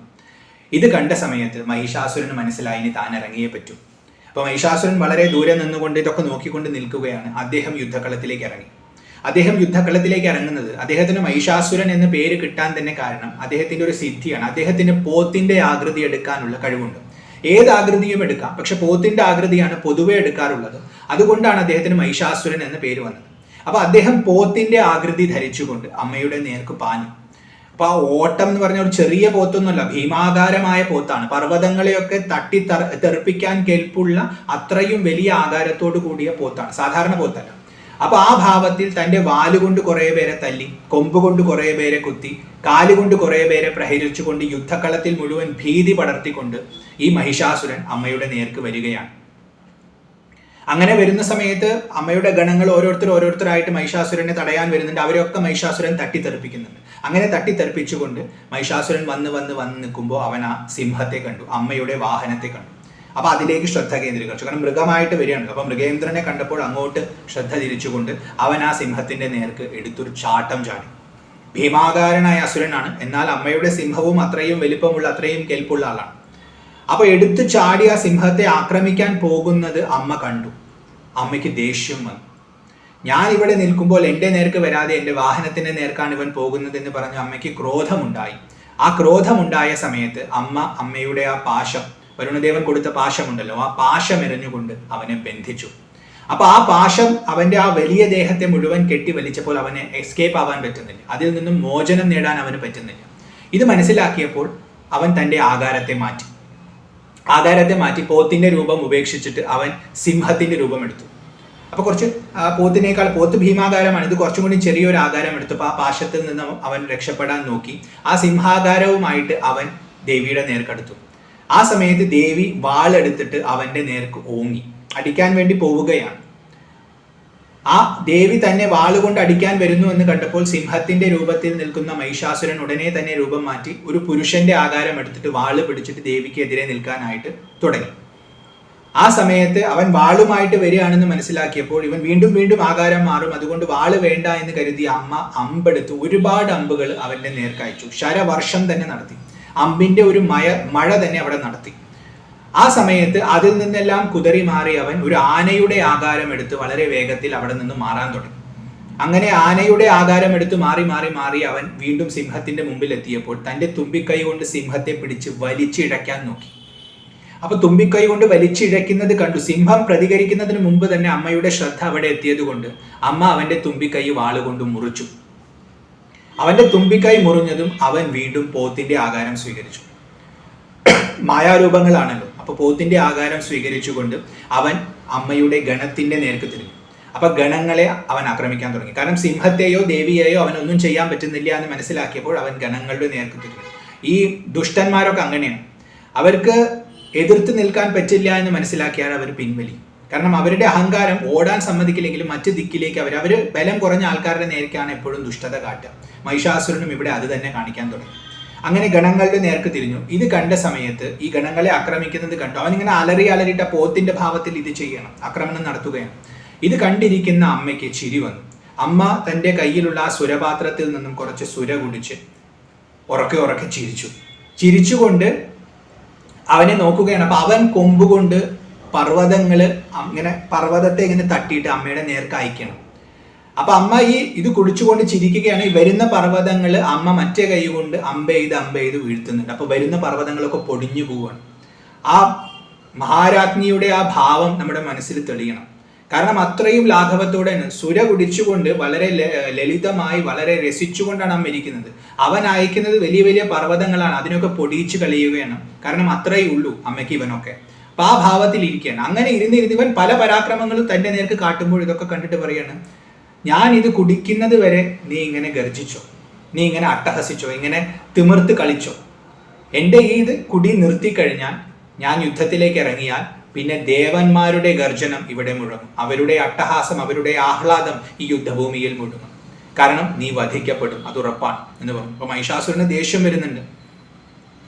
അവൻ പറ്റാവുന്ന പർവ്വതങ്ങളൊക്കെ ദേവിയുടെ നേർക്ക് അയക്കുന്നുണ്ട്. ദേവി ഇതിങ്ങനെ കുടിച്ചുകൊണ്ട് അതൊക്കെ നശിപ്പിക്കുന്നുണ്ട്. അങ്ങനെ തന്റെ പാനം പൂർത്തിയായപ്പോൾ, തന്റെ മനസ്സ് തൃപ്തമായെന്ന് തോന്നിയ സമയത്ത് ദേവി ഒരു ചാട്ടം ചാടി മഹിഷാസുരന്റെ ദേഹത്ത് ചവിട്ടി അവനെ നിലത്ത് കിടത്തി. അപ്പോൾ കണ്ഠത്തിന്റെ ഭാഗത്തായിട്ടാണ് ദേവി ചവിട്ടിയത്. കണ്ഠത്തിന് കുറച്ച് താഴെയായിട്ട്, അതിന് താഴെയായി ചവിട്ടിയിട്ട് തന്റെ ശൂലം കൊണ്ട് അവന്റെ കണ്ഠത്തിലേക്ക് കുത്തിയ സമയത്ത് അവൻ തനിക്ക് പറ്റാവുന്ന ബലമെല്ലാം ഉപയോഗിച്ച് ദേവിയുടെ കാലിന്റെ അടിയിൽ നിന്നും പുറത്തേക്ക് വരാൻ നോക്കി. അപ്പൊ തന്റെ പകുതി ദേഹം കാലിന്റെ ഇതിൽ നിന്നും പുറത്തേക്ക് കൊണ്ടുവന്നു. ശൂലം തറച്ചിട്ടുണ്ട്, രക്തം വാർക്കുന്നുണ്ട്, എന്നാലും അവൻ പകുതി ദേവിയുടെ കാലിൽ നിന്നും പുറത്തേക്ക് വരാൻ നോക്കി. അങ്ങനെ പകുതി പുറത്തേക്ക് വന്ന് നിൽക്കുന്ന സമയത്ത് അവൻ വീണ്ടും ദേവിയെ ആക്രമിക്കാൻ നോക്കണം. അപ്പൊ അവന്റെ ഉള്ളിൽ ആ ത്വര പോയിട്ടില്ല. മുറിവേറ്റിട്ടുണ്ട്, ബലം കുറയുന്നുണ്ടെന്നെങ്കിലും ഉള്ളിൽ ആ വീര്യം പോയിട്ടില്ല. അപ്പൊ ദേവിയെ വീണ്ടും ആക്രമിക്കാൻ നോക്കുകയാണ്. തനിക്ക് പറ്റുന്ന രീതിയിൽ എന്തെങ്കിലും കിട്ടുന്നുണ്ടെങ്കിൽ അതൊക്കെ എടുത്ത് എറിയാൻ നോക്കുക. ആ രീതിയിൽ അക്രമാസക്തനായിരിക്കുന്നത് കണ്ടപ്പോൾ ദേവി കാലൊന്നും കൂടി അമർത്തി. ആ കാലമർത്തിയതോട് കൂടിയിട്ട് അവൻ അനങ്ങാൻ പറ്റാത്ത അവസ്ഥയായി. അനങ്ങാൻ പറ്റാത്ത അങ്ങനെ ലോക്കായിരിക്കുന്ന സമയത്ത് ദേവി അവന്റെ തല വെട്ടിയ സമയത്ത് എല്ലാ അസുര സൈന്യങ്ങളിലും ഹാഹാകാരം മുഴങ്ങി. കാരണം അവരുടെ നാഥനാണ് അവിടെ ജീവനറ്റ് കിടക്കുന്നതെന്ന് അവർക്ക് മനസ്സിലായി. മഹിഷാസുരവധം പൂർണ്ണമായെന്ന് അവർക്ക് മനസ്സിലായി. അപ്പൊ ഹാഹാകാരം മുഴക്കിക്കൊണ്ട് അസുര സൈന്യം ഓടി ഒളിച്ചു. കാരണം അവർക്ക് ഇനി നിൽക്കാൻ പറ്റില്ല. പ്രമുഖരായ എല്ലാവരും വധിക്കപ്പെട്ടു. ഇനി വെറുതെ ഇവിടെ നിന്ന് മരണം വരിക്കേണ്ട എന്ന് കരുതി അവരൊക്കെ ഹാഹാകാരം മുഴക്കി ഓടാൻ തുടങ്ങി. ദേവന്മാര് സന്തോഷിക്കാൻ തുടങ്ങി, ആനന്ദ നൃത്തം വെക്കാൻ തുടങ്ങി. ഗന്ധർവന്മാര് പാട്ടുപാടി, അപ്സരസ്സുകൾ നൃത്തം വെച്ചു, വാദ്യഘോഷങ്ങൾ മുഴങ്ങി. അന്തരീക്ഷത്തിൽ ആഘോഷത്തിമിർപ്പ് പടർന്നു. അവരെല്ലാം കൂടി പിന്നീട് ദേവിയെ സ്തുതിക്കാൻ തുടങ്ങി. അതിഗംഭീരമായ സ്തുതിയാണ്. ആ സ്തുതിയെല്ലാം കഴിഞ്ഞ് അവർക്ക് പറ്റുന്ന പോലെ ദേവിയെ പൂജിച്ചു.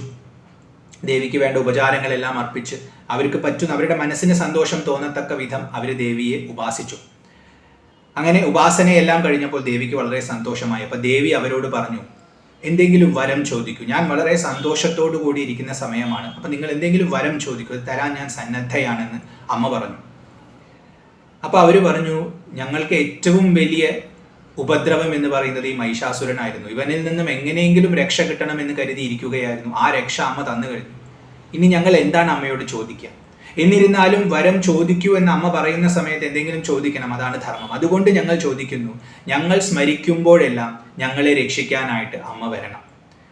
അതുപോലെ ഞങ്ങൾ ഇപ്പോൾ അമ്മയെ സ്തുതിക്കാനായിട്ട് ഉപയോഗിച്ചിട്ടുള്ള ഈ സ്തോത്രം, ഇത് ദേവി മഹാത്മ്യത്തിൽ ഒരു സ്തുതിയുണ്ട്, വലിയ സ്തുതിയുണ്ട്. ആ സ്തോത്രം അത് ഉപയോഗിച്ചുകൊണ്ട് ആരെല്ലാം അമ്മയെ സ്തുതിക്കുന്നുവോ അവർക്ക് ധനവും സമൃദ്ധിയും വൈഭവവും എല്ലാം അമ്മ നൽകണം. അപ്പൊ അവർക്ക് എല്ലാ ക്ഷേമങ്ങളും നൽകണം. അപ്പൊ തങ്ങൾക്ക് വേണ്ട വരവും വാങ്ങി തങ്ങളെ സംരക്ഷിക്കാൻ എപ്പോഴെപ്പോൾ സ്മരിക്കുന്നുവോ അപ്പോഴെല്ലാം വരണം. അതോടൊപ്പം തന്നെ മറ്റു ലോകത്തിന് കല്യാണം ഉണ്ടാകട്ടെ എന്ന് കരുതി ഈ സ്തോത്രത്തെ ജപിക്കുന്നവർക്കും ശ്രേഷ്ഠമായ പദവികൾ നൽകാനായിക്കൊണ്ട് ദേവന്മാർ ചോദിച്ചു. അമ്മയ്ക്ക് വളരെ സന്തോഷമായി. തഥാസ്തു എന്ന് പറഞ്ഞുകൊണ്ട് അമ്മ അന്തർധാനം ചെയ്തു. അങ്ങനെ മേധസ് ഋഷി പറയുന്ന രണ്ടാമത്തെ കഥയും അവസാനിച്ചു. ആദ്യം മധുകൈടഭന്മാരെ വധിക്കാനുണ്ടായ കഥയും രണ്ടാമത്തത് മഹിഷാസുര വധവുമാണ്.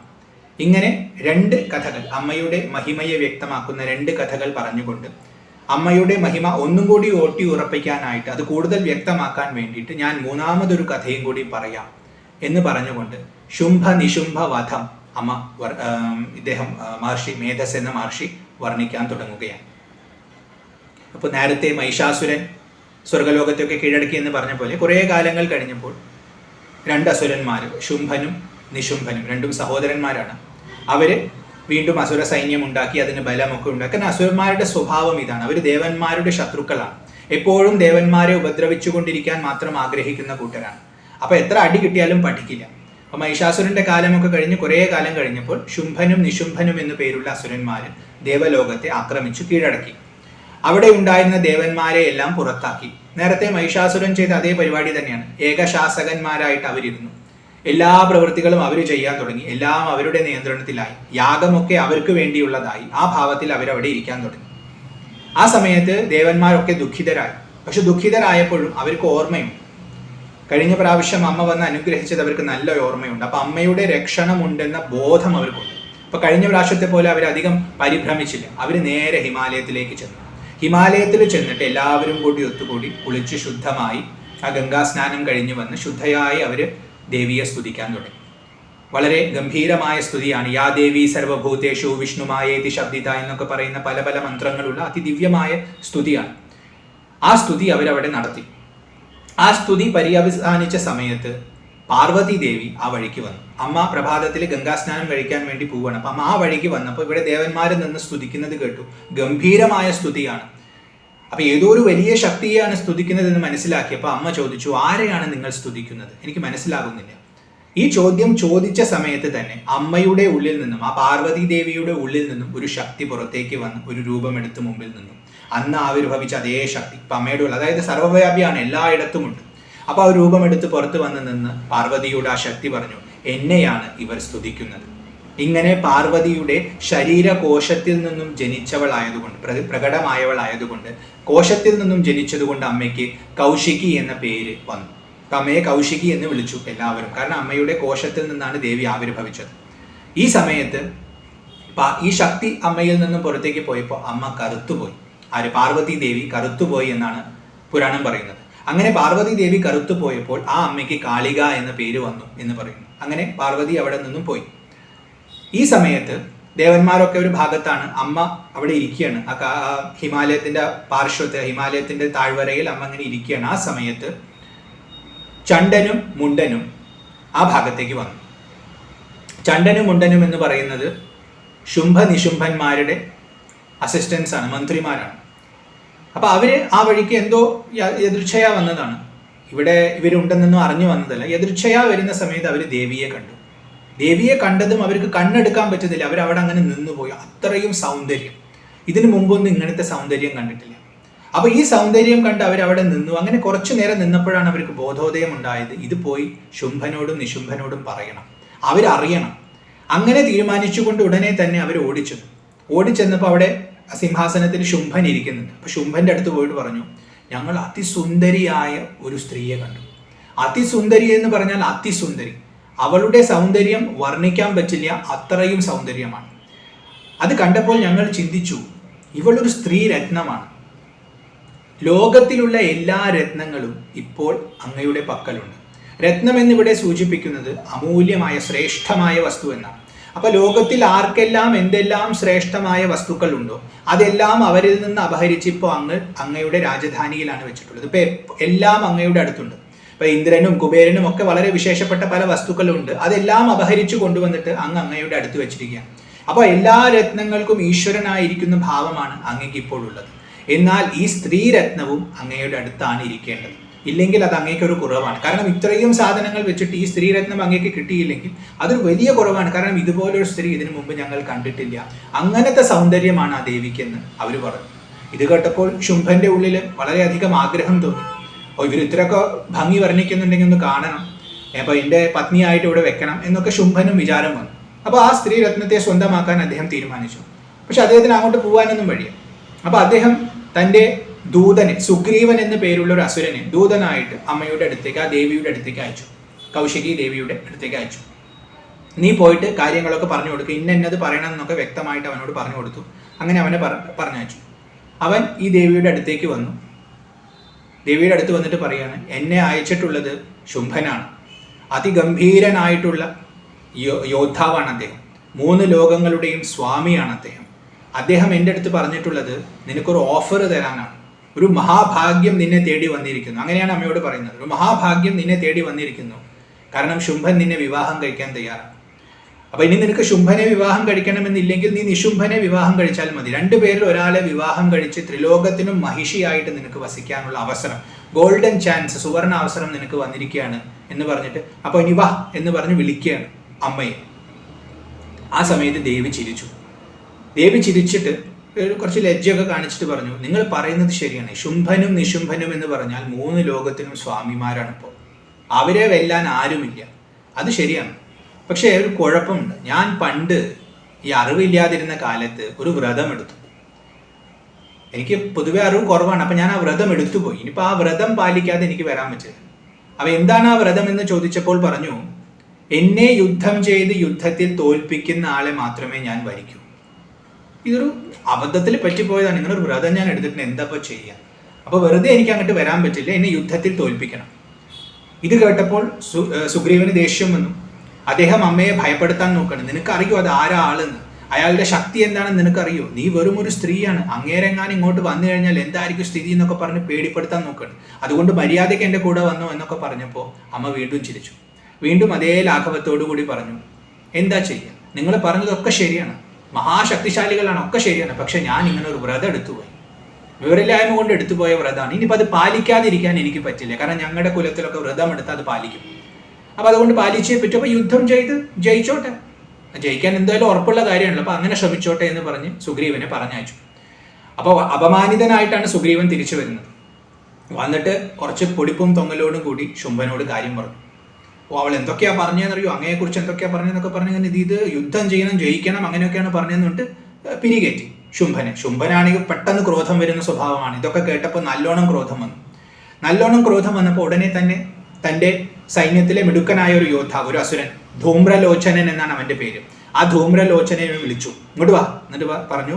ഉടനെ ചെന്നിട്ട് അവിടെ ഒരു സ്ത്രീ ഉണ്ട്, അതിനെ മുടി പിടിച്ച് വലിച്ച് ഇങ്ങോട്ട് കൊണ്ടുവരണം. ഒന്നും നോക്കണ്ട, അവളെ സംരക്ഷിക്കാൻ ആര് വന്നാലും, അതിപ്പോൾ ദേവന്മാരോ മുനിമാരോ ആര് വന്നാലും അവരൊക്കെ കൊന്നുകളയണം. ഒന്നും നോക്കണ്ട, പിടിച്ച് വലിച്ച് ഇങ്ങോട്ട് കൊണ്ടുപോവാ എന്ന് പറഞ്ഞ് ധൂമ്രലോചനനെ അങ്ങോട്ട് അയച്ചു. ധൂമ്രലോചനൻ അങ്ങ് പറയുന്ന പോലെ എന്ന് പറഞ്ഞ് അങ്ങോട്ട് ഓടിപ്പോയി. ഇപ്പൊ പോയിട്ട് മുടി പിടിച്ചിട്ട് വരാമെന്ന ഭാവത്തിലാണ് പോകുന്നത്. അവൻ പോകുന്നത് ഒറ്റയ്ക്കല്ല, 60,000 ആളുകളുമായിട്ട്, അതായത് അസുര സൈന്യം, വലിയൊരു സൈന്യമായിട്ടാണ് പോകുന്നത്. അപ്പൊ ഇവിടെ തന്നെ നമുക്ക് ശുംഭന്റെ ഉള്ളിലെ ഭയം വ്യക്തമാണ്. കാര്യം ഇത്രയൊക്കെ ബാഹ്യമായിട്ട് പറഞ്ഞാലും ഉള്ളിൽ അവൻ അറിയാം അതെന്തോ കരുത്തുള്ളൊരു ശക്തിയാണ്, അല്ലാതെ ഇങ്ങനെ പറയില്ല എന്നറിയാം. അതുകൊണ്ടാണ് 60,000 സൈന്യങ്ങളെയാണ്, 60,000 ആൾക്കാരെയാണ് അത് ധൂമ്രലോചന്റെ കൂടെ അയക്കുന്നത്. അങ്ങനെ ധൂമ്രലോചനൻ അവിടെ എത്തി ആദ്യം അവൻ ദേവിയെ ഒന്ന് ഭീഷണിപ്പെടുത്തി. അതായത് നിനക്കറിയില്ല ഞങ്ങൾ ആരാണെന്ന്, ഞങ്ങളുടെ കെൽപ്പ് എന്താണെന്ന് നിനക്കറിയില്ല, നീ അറിവില്ലാത്തൊരു കുട്ടിയാണ്, അതുകൊണ്ടാണ് നീ ഇങ്ങനെയൊക്കെ പറഞ്ഞത്. അപ്പൊ മര്യാദയ്ക്ക് ചിന്തിച്ചിട്ട് ഞങ്ങളുടെ ഒപ്പം വന്നോ, അല്ലെങ്കിൽ പിന്നെ കളി മാറും എന്നൊക്കെ പറഞ്ഞ് അമ്മയെ ഭീഷണിപ്പെടുത്തി. അമ്മ പഴയ പോലെ തന്നെ ലജ്ജിച്ച് ഇങ്ങനെ ചിരിച്ചുകൊണ്ട് പറഞ്ഞു, അയ്യോ എന്താ ചെയ്യുക, ഞാൻ ഇങ്ങനെ ഒരു നിസ്സഹായ അവസ്ഥയിലാണ്, ഞാൻ വ്രതം എടുത്താൽ എനിക്ക് വേറെ ഇപ്പോൾ വഴിയില്ലല്ലോ, ഇനിയിപ്പോൾ എന്നെ യുദ്ധം ചെയ്ത് തോൽപ്പിക്കുന്ന ആളെ മാത്രമേ എനിക്ക് കെട്ടാൻ പറ്റൂ, അത് അങ്ങനത്തെ ഒരു വ്രതമായി പോയി. അപ്പം നിങ്ങൾ ശ്രമിച്ചോളൂ, എന്തായാലും നിങ്ങൾ ഇത്രയും കെൽപ്പുള്ള ആൾക്കാരല്ലേ എന്ന് പറഞ്ഞൊരു പരിഹാസത്തോടു കൂടി അമ്മ പറഞ്ഞു. ആ സമയത്ത് അവർ കുറേശ്ശെ അമ്മയുടെ, അപ്പോൾ ദൂരെ നിന്നിട്ടാണ് ആദ്യം സംസാരിക്കുന്നത്, പതുക്കെ അവർ അമ്മയുടെ അടുത്തേക്ക് വരാൻ തുടങ്ങി. അങ്ങനെ ഈ ധൂമ്രലോചനനും സൈന്യവും അടുത്തേക്ക് വരാൻ തുടങ്ങിയ സമയത്ത് അമ്മ അവരെ ഒന്ന് നോക്കിയിട്ട് ഹും എന്നൊരു ഹുംകാരം അങ്ങോട്ട് പുറപ്പെടുവിച്ചു. മന്ത്രശക്തിയാണ്, എല്ലാ മന്ത്രത്തിൻ്റെയും മൂലശക്തിയാണ്, മന്ത്രമായി പ്രകടമാകുന്നവളാണ്. അപ്പൊ അമ്മയുടെ ശക്തി എന്ന് പറഞ്ഞാൽ അത് ഊഹിക്കാൻ പോലും പറ്റില്ല. അപ്പൊ ആ ഭാവത്തിൽ നിൽക്കുന്ന ചൈതന്യം, ആ കൗശികി ദേവി ഹുങ്കാരം പുറപ്പെടുവിച്ചുകൊണ്ട് ധൂമ്രലോചനനെയും അവന്റെ കൂടെ വന്ന സൈന്യത്തെയും ഭസ്മമാക്കി. ഒരു ക്ഷണം കൊണ്ട് ആ ഹുങ്കാരത്തിന്റെ നാദധ്വനി ഇങ്ങനെ പടർന്നതോടുകൂടി അതെവിടേക്കൊക്കെ എത്തുന്നു അവരൊക്കെ ഭസ്മമായി വീണുപോയി അവിടെ. അങ്ങനെ അവരെ എല്ലാം ഭസ്മമാക്കി കഴിഞ്ഞപ്പോൾ ബാക്കി കുറെ ആൾക്കാർ പിന്നിലുണ്ട്. ആ പിന്നിൽ നിൽക്കുന്ന ആൾക്കാരൊക്കെ മുമ്പിലേക്ക് വന്ന് ആക്രമിക്കാൻ തുടങ്ങി. ആ സമയത്ത് അമ്മയുടെ സിംഹം അവിടെ പ്രത്യക്ഷപ്പെട്ടു. ധൂമ്രലോചനനും പ്രധാനപ്പെട്ട ഒരുപാട് പേര് ഭസ്മമായി കിടക്കുകയാണ്. ആ ഭസ്മത്തിന്റെ മുകളിൽ അവിടെ യുദ്ധം ആരംഭിച്ചു. സിംഹം വന്ന് കിട്ടുന്നവരെ പിടിച്ച് മുഴുവൻ ആക്രമിക്കാൻ തുടങ്ങി. അങ്ങനെ ആക്രമിച്ച് പലരെയും വധിച്ചു. കുറെ പേരെ ദേവിയുടെ ഹുങ്കാരം തന്നെ ഭസ്മമാക്കി, ശേഷിക്കുന്നവരെയൊക്കെ അമ്മയുടെ സിംഹം വധിച്ചു കളഞ്ഞു. ഇങ്ങനെ എല്ലാവരും വധിക്കപ്പെട്ട വിവരം അവിടെ ശുംഭൻ അറിഞ്ഞു. അദ്ദേഹത്തിന് വല്ലാത്ത ദേഷ്യം വന്നു. ഇവളുടെ അടുത്തേക്ക് സാധാരണക്കാരെ അയച്ച പോലെ കുറച്ചും കൂടി ബലമുള്ളവനെ തന്നെ അയക്കണമെന്ന് പറഞ്ഞ് ശുംഭൻ ചണ്ടനെയും മുണ്ടനെയും വിളിച്ചിട്ട് അവളുടെ അടുത്തേക്ക് പോകാൻ പറഞ്ഞു. അങ്ങനെ അവർ രണ്ടുപേരും വേറെ വലിയൊരു സൈന്യവുമായിട്ട് ആ ഭാഗത്തേക്ക് വരുന്നു. വന്ന ഉടനെ തന്നെ കാണുന്നത് സിംഹത്തിലിരിക്കുന്ന അമ്മയാണ്. അപ്പൊ സിംഹം വന്നിട്ടുണ്ട്. അപ്പൊ സിംഹത്തിന്റെ പുറത്ത് ഇങ്ങനെ ഇരിക്കുകയാണ്, ദുർഗാ ഭഗവതി ഇങ്ങനെ ഇരിക്കുകയാണ്, പുഞ്ചിരിക്കുന്നുണ്ട്. വളരെ ശാന്തമായ ഭാവത്തിൽ, യുദ്ധമൊന്നും നടന്നിട്ടേ ഇല്ല എന്നുള്ള ഭാവത്തിൽ ചിരിച്ചുകൊണ്ട് അവിടെ ഇങ്ങനെ ഇരിക്കുകയാണ്. ആ സമയത്ത് അങ്ങനെ അമ്മയെ അവിടെ കണ്ട സമയത്ത് അവർ അമ്മയുടെ നേർക്ക് ആയുധങ്ങൾ എടുത്തിട്ട് ഓടിയെടുക്കുകയാണ്. അപ്പൊ ഓടിയെടുക്കുന്ന തൻ്റെ നേർക്ക് ശത്രുക്കൾ അങ്ങനെ വരുന്നത് കണ്ടപ്പോൾ പെട്ടെന്ന് ആ ചിരിച്ചുകൊണ്ടിരിക്കുന്ന അമ്മയുടെ ഭാവം മാറി അമ്മയ്ക്ക് ദേഷ്യം വന്നു, ക്രോധം വന്നപ്പോൾ മുഖമൊക്കെ ഒന്ന് കറുത്തുപോയി എന്നാണ് പറയുന്നത്. അങ്ങനെ ആ കറുവാലിച്ച ഭാവത്തിൽ ആ മുഖം ഇങ്ങനെ രൗദ്രഭാവത്തിൽ നിന്ന സമയത്ത് അമ്മയുടെ പുരികങ്ങളുടെ നടുവിൽ നിന്ന്, ഭ്രൂമധ്യത്തിൽ നിന്നും ഒരു ശക്തി പ്രകടമായി ഒരു സ്ത്രീ രൂപം ധരിച്ച് മുമ്പിൽ നിന്നു. കറുത്തിട്ടുള്ള രൂപമാണ്. വിചിത്രമായ ഖഡ്വാംഗത്തെ, അതൊരു ആയുധമാണ്, ആ ആയുധത്തെ കയ്യിൽ ധരിച്ചിട്ടുണ്ട്. നരമാല അണിഞ്ഞിട്ടുണ്ട്. നരമാല എന്ന് പറഞ്ഞാൽ മനുഷ്യന്റെ തലയോട്ടികൾ കൊണ്ടുള്ള മാല അണിഞ്ഞിട്ടുണ്ട്. പുലിയുടെ തോലാണ് ഉടുത്തിട്ടുള്ളത്. മെലിഞ്ഞ ശരീരമാണ്, വളരെ മെലിഞ്ഞ ശരീരമാണ്. അങ്ങനെ നിൽക്കുന്ന വലിയ വായയാണ്. ആ വായയിൽ നിന്നും അതിനേക്കാൾ വലിയ വളരെ നീളമുള്ള നാക്ക് ഇങ്ങനെ നീണ്ടു കിടക്കുന്നുണ്ട്. നാക്ക് ഇങ്ങനെ എല്ലാ സ്ഥലത്തേക്കും അഗ്നിയുടെ ജ്വാല പടരുന്ന പോലെ പടർന്നുകൊണ്ട് നിൽക്കുന്നുണ്ട്. കണ്ണുകൾ ഇങ്ങനെ ചുവന്ന് തുടിച്ചിരിക്കുകയാണ് രോഷം കൊണ്ട്. അങ്ങനെ നിൽക്കുന്ന അതിഭയാനകമായ കാളി രൂപത്തെ അവിടെ എല്ലാവരും കണ്ടു. മഹാകാളിയായിട്ട് അമ്മയുടെ ഭ്രൂമധ്യത്തിൽ നിന്നും ആ ശക്തി ആവിർഭവിച്ചു. അങ്ങനെ ലോകത്തെ മുഴുവൻ ഭയപ്പെടുത്തിക്കൊണ്ട് ആ അമ്മ ഗർജിക്കാൻ തുടങ്ങി. ഗർജിച്ച് അമ്മ അസുര സൈന്യത്തിന്റെ ഇടയിലേക്ക് ചാടി അസുരന്മാരെ ഭക്ഷിക്കാൻ തുടങ്ങി. വളരെ രൗദ്രമായ ഭാവമാണ് കാളീദേവിയുടെ. അപ്പൊ ആ ഭാവത്തിൽ അസുരന്മാരെ മുഴുവൻ അമ്മ ഭക്ഷിക്കാൻ തുടങ്ങി. സന്തോഷിച്ച് നമ്മൾ ഉണ്ണണ പോലെ ആ ലാഘവത്തോടു കൂടി അസുരന്മാരെ മുഴുവൻ കാളി ഭഗവതി ഭക്ഷിക്കാൻ തുടങ്ങി. അങ്ങനെ ഭക്ഷിക്കാൻ തുടങ്ങിയപ്പോൾ അവർക്ക് ദേഷ്യം വന്നു. അവർക്ക് പ്രതിരോധിക്കാനുള്ളത് അസ്ത്രങ്ങളും ശസ്ത്രങ്ങളും ഒക്കെയാണ്. അത് അമ്മയുടെ നേർക്ക് അയച്ചു. ഈ അയക്കുന്ന അസ്ത്രങ്ങളും ശസ്ത്രങ്ങളും അമ്മ വായ കൊണ്ട് പിടിച്ച് അതും ചവച്ചരച്ച് അമ്മ ഭസ്മമാക്കി. അതിനെയും അമ്മ ഭക്ഷിച്ചു കളഞ്ഞു. അപ്പൊ ഒന്നുകൊണ്ടും ആക്രമിക്കാൻ പറ്റാത്ത നിസ്സഹായ അവസ്ഥയായി അസുരന്മാർക്ക്. ആ സമയത്ത് ചണ്ഡനും മുണ്ടനും കണ്ടു തന്റെ സൈന്യം ഇങ്ങനെ ആക്രമിക്കപ്പെടുകയാണ്. കാളികയുടെ ശക്തിയൊക്കെ മനസ്സിലായപ്പോൾ അവര് അമ്പുകൊണ്ട്, അതിങ്ങനെ ജ്വലിക്കുന്ന അമ്പുകളാണ്, അതായത് ജ്വലിക്കുന്ന അസ്ത്രങ്ങളാണ്, അഗ്നി സമാനങ്ങളായ അസ്ത്രങ്ങളെ കൊണ്ട് കാളികാദേവിയുടെ നേർക്ക് അയച്ചു. ആ അയച്ചത് കവി വർണ്ണിക്കുന്നത് ഒരുപാട് സൂര്യകിരണങ്ങൾ മേഘത്തിലേക്ക് പ്രവേശിച്ച് ഇല്ലാതെ ആകുന്ന പോലെ ആ കിരണങ്ങൾ അമ്മയുടെ, ആ ബാണങ്ങൾ, ആ അസ്ത്രങ്ങൾ അമ്മയുടെ നേർക്ക് ചെന്നുവെന്നാണ്. അമ്മ അങ്ങനെ കറുത്തിരിക്കുകയാണ്. അപ്പൊ കറുത്ത മേഘം പോലെ ഇരിക്കുകയാണ്. അപ്പൊ അവിടെ സൂര്യകിരണങ്ങൾ, എത്ര ശക്തിയുള്ള കിരണങ്ങളാണ്, മേഘം വന്ന് മൂടിയാൽ പിന്നെ അത് ഭൂമിയിലേക്ക് എത്തില്ല. അപ്പൊ അതുപോലെ അമ്മയുടെ അടുത്തേക്ക് ചെന്നു. അപ്പൊ അമ്മയുടെ മഹിമ അവിടെ വ്യക്തമാക്കുകയാണ്. കാളി ഭഗവതിയുടെ മഹിമ വ്യക്തമാക്കുകയാണ്. അങ്ങനെ ആ മഹാകാളിയുടെ അടുത്തേക്ക് ഈ അസ്ത്രങ്ങൾ ചെല്ലുന്നത് കണ്ടപ്പോൾ കാളി അട്ടഹസിക്കുകയാണ്. എല്ലാവരെയും ഭയപ്പെടുത്തുന്ന ശക്തിയാണ്, അഭയം നൽകുന്ന ശക്തിയുമാണ്. അപ്പോൾ അമ്മയ്ക്ക് ഭയമില്ല. അതുകൊണ്ട് അമ്മ അട്ടഹസിക്കുകയാണ്. അങ്ങനെ അട്ടഹസിച്ചുകൊണ്ട് അമ്മ ഒരു വാളെടുത്തിട്ട് ചണ്ഡന്റെ ശിരസണ്ട് അറുത്ത് കളഞ്ഞു. ഈ അസ്ത്രങ്ങളൊന്നും അമ്മയെ ബാധിക്കുന്നില്ല എന്ന് അമ്മയ്ക്കറിയാം. അപ്പൊ അതൊന്നും വരുന്നത് മൈൻഡേ ചെയ്യാതെ ചണ്ഡന്റെ ശിരസ് അമ്മ വാളുകൊണ്ട് അറുത്ത് കളഞ്ഞപ്പോൾ മുണ്ടന് ദേഷ്യമായി. മുണ്ടൻ അടുത്തു. ആ സമയത്ത് അതേ വാളുകൊണ്ട് മുണ്ടന്റെയും തല വെറ്റി. അങ്ങനെ ചണ്ഡന്റെയും മുണ്ടന്റെയും തല നിലത്തേക്ക് വീണ് കിടന്നപ്പോൾ അസുരന്മാരൊക്കെ പേടിച്ചിട്ട് ഓടിപ്പോയി. ഇതേതോ ഭീകരമായ സത്വമാണെന്ന് മനസ്സിലാക്കി എല്ലാവരും പേടിച്ചോടിപ്പോയി. അമ്മ വളരെ കാമായിട്ട് ചണ്ഡന്റെയും മുണ്ടന്റെയും തലയെടുത്തിട്ട് ആ ദേവിയുടെ, ആ കൗശികി ദേവിയുടെ, ആ പരാശക്തിയുടെ മുമ്പിലേക്ക് വന്ന് നിന്നു. അവിടെ വന്ന് നിന്നിട്ട് അമ്മയ്ക്ക് കാണിച്ചു കൊടുത്തു. എന്നിട്ട് പറഞ്ഞത്, ആ യുദ്ധമാകുന്ന യജ്ഞത്തിൽ ഞാനിതാ അമ്മയ്ക്ക് വേണ്ടി 2 ബലി കഴിപ്പിച്ചിരിക്കുന്നത് ഞാൻ സമർപ്പിച്ചിരിക്കുന്നു എന്ന് പറഞ്ഞിട്ട് ആ 2 ശിരസ്സുകളും, ചണ്ഡന്റെയും മുണ്ടിന്റെയും ശിരസ്സുകൾ അമ്മയ്ക്ക് കാഴ്ചവെച്ചു. അമ്മയ്ക്ക് വളരെ സന്തോഷമായി. ചണ്ഡനെയും മുണ്ടനെയും വധിച്ചത് കൊണ്ട് ഇന്ന് നിനക്ക് ഞാനിതാ പുതിയൊരു പേര് തരുന്നു, ചാമുണ്ട എന്ന് പറഞ്ഞുകൊണ്ട് അമ്മ അവളെ വിളിച്ചു. അങ്ങനെ കാളി ഭഗവതിക്ക്, ആ മഹാകാളിക്ക് ചാമുണ്ട എന്ന പേര് കിട്ടി എന്ന് ദേവി മഹാത്മ്യം പറയും. അങ്ങനെ ദേവി പുതിയ പേരും കിട്ടി സന്തോഷിച്ചുകൊണ്ടിരിക്കുകയാണ്. ആ സമയത്ത് അവിടെ ശുംഭന്റെ അവിടെ ക്രോധം ഇങ്ങനെ വർദ്ധിച്ചു കൊണ്ടിരിക്കുകയാണ്. കാരണം തനിക്ക് വേണ്ടപ്പെട്ട എല്ലാവരും വധിക്കപ്പെടുകയാണ്, തൻ്റെ സൈന്യബലം കുറഞ്ഞു വരികയാണ്. അപ്പോൾ ഉള്ളിൽ ഭയം തോന്നിയിട്ടുണ്ട്. ആ ഭയം പുറത്ത് രോഷമായി പ്രകടമാവുകയാണ്. അങ്ങനെ ക്രോധിച്ചുകൊണ്ട് നിൽക്കുന്ന ശുംഭൻ തൻ്റെ സഹോദരൻ നിശുംഭനെയും കൂട്ടി മറ്റ് സൈന്യങ്ങളെയും എല്ലാം കൂട്ടി തൻ്റെ പക്കലുള്ള എല്ലാവരെയും എടുത്തുകൊണ്ട് യുദ്ധത്തിന് പുറപ്പെടുകയാണ്. ഇനി വേറെ വഴിയില്ല, ഇനിയിപ്പോൾ ഞാൻ തന്നെ പോകണമെന്ന് കരുതി ശുംഭനും നിശുംഭനും യുദ്ധത്തിന് പുറപ്പെടുന്നു. അവര് വരുന്നുണ്ട്. അപ്പൊ ദൂരേന്ന് ഇങ്ങനെ വരുന്നത് ദേവി കാണുന്നുണ്ട്. അത് കാണുന്ന സമയത്ത് ദേവി തൻ്റെ ഞാണ് ഒന്ന് നന്നായി വലിച്ചു. അപ്പോൾ ഒരു വല്ലാത്തൊരു ശബ്ദം അതിൽ നിന്നും പുറപ്പെട്ടു. ഇടിമുഴക്കത്തിന്റെ നാദം പോലെ അത് എല്ലാ ദിക്കിലേക്കും പടർന്നു. അത് കേട്ടപ്പോൾ സിംഹത്തിന് സന്തോഷമായി. സിംഹം അലറി ഉറക്കെ ഗർജിച്ചു. അപ്പോൾ ഈ ഇടിമുഴക്കത്തിന്റെ നാദം ഒപ്പം സിംഹത്തിന്റെ ഗർജനം അവിടെ ഇങ്ങനെ അലയടിക്കാൻ തുടങ്ങി. ആ സമയത്ത് ദേവി തൻ്റെ മണി ഒന്ന് മുഴക്കാൻ തുടങ്ങി. അപ്പൊ അങ്ങനെ ജ്ഞാനൊലിയുടെ ശബ്ദം, സിംഹത്തിന്റെ ഗർജനം, മണിനാദം, ഇത് മുഴുവനും ആ യുദ്ധക്കളത്തിൽ അങ്ങോട്ട് പടർന്നു. അത് പടർന്ന സമയത്ത് അസുരന്മാർക്ക് ചെറിയ ഭയം തോന്നി, ദേവന്മാർക്ക് വല്ലാത്ത ആനന്ദം തോന്നി. പക്ഷെ അവർ പിന്മാറുന്നൊന്നുമില്ല, അവരടുത്തുകൊണ്ടിരിക്കുകയാണ്. അങ്ങനെ അസുരന്മാര് വന്നിട്ട് ആ 2 ദേവിമാരെയും, അതായത് കൗശികി ദേവിയെയും കാളി ഭഗവതി, ചാമുണ്ട എന്ന് പേര് കിട്ടിയിട്ടുള്ള കാളി ഭഗവതിയെയും അവർ ചുറ്റും വന്നിങ്ങനെ വളഞ്ഞു. അങ്ങനെ വളഞ്ഞുകൊണ്ട് അവർ ആക്രമിക്കാൻ രണ്ടുപേരല്ലേ ഉള്ളൂ, ഞങ്ങൾ എല്ലാവരും കൂടി ഒരേ സമയത്ത് ആക്രമിക്കാം എന്ന് പറഞ്ഞ് നിൽക്കുന്ന സമയത്ത് അവിടെ മാതൃക്കൾ ആവിർഭവിച്ചു. അതായത് ദേവന്മാരുടെ ശക്തികൾ. ഓരോ ദേവന്റെ ഉള്ളിലും ഒരു ശക്തിയുണ്ട്. ആ ശക്തികളുടെ എല്ലാം സമന്വയമാണെന്ന് പറഞ്ഞുവല്ലോ. അപ്പൊ അതത് ശക്തികൾ മാത്രമായി വേറെ വേറെ ഭാവത്തിൽ അവിടെ പ്രത്യക്ഷപ്പെട്ടു. ഇതാണ് മാതൃക്കൾ. അപ്പൊ ആരൊക്കെയാണ് വന്നത്? ബ്രഹ്മാണി ദേവി വന്നു ആദ്യം. ബ്രഹ്മാണി ദേവി ഹംസത്തിന്റെ പുറത്താണ് വരുന്നത്. അരയന്നമാണ് അമ്മയുടെ വാഹനം.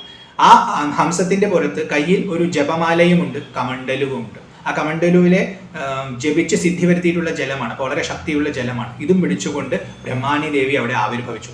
ഒപ്പം തന്നെ മാഹേശ്വരി അവിടെ ആവിർഭവിച്ചു. ശിവനിൽ നിന്നുള്ള ശക്തിയാണ്. അപ്പോൾ വൃഷഭവാഹനമായിട്ടാണ്, വൃഷഭത്തിലാണ് അമ്മ വന്നിട്ടുള്ളത്. ത്രിശൂലം ധരിച്ചിട്ടുണ്ട്, ചന്ദ്രക്കലയും ധരിച്ചിട്ടുണ്ട്. ആ ഭാവത്തിൽ മാഹേശ്വരി അവിടെ വന്നു. അപ്പൊ ഏതേത് ഈശ്വരന്റെ ശക്തിയാണോ അവരുടെ തന്നെ രൂപത്തോട് സാദൃശ്യമുള്ള സ്ത്രീ രൂപങ്ങളാണ്. മൂന്നാമതായി കൗമാരി വന്നു. കുമാരന്റെ, അതായത് സ്കന്ദന്റെ, സുബ്രഹ്മണ്യന്റെ ശക്തിയാണ്. അപ്പൊ മയിലാണ് വാഹനമായിട്ട് വെച്ചിട്ടുള്ളത്. വേല് ധരിച്ചിട്ടാണ് വന്നിട്ടുള്ളത്. പിന്നീട് വൈഷ്ണവി വന്നു നാലാമതായിട്ട്. ഗരുഡനാണ് വാഹനം. ശംഖ്, ചക്രം, ഗദ, ശാർഗം എന്ന വില്ല്, പിന്നൊരു വാളും ഇതൊക്കെ പിടിച്ചിട്ടാണ് വൈഷ്ണവി വന്നിട്ടുള്ളത്. വാരാഹി വന്നിട്ടുണ്ട്. വാരാഹിക്ക് വാഹനവുമില്ല, ആയുധവുമില്ല.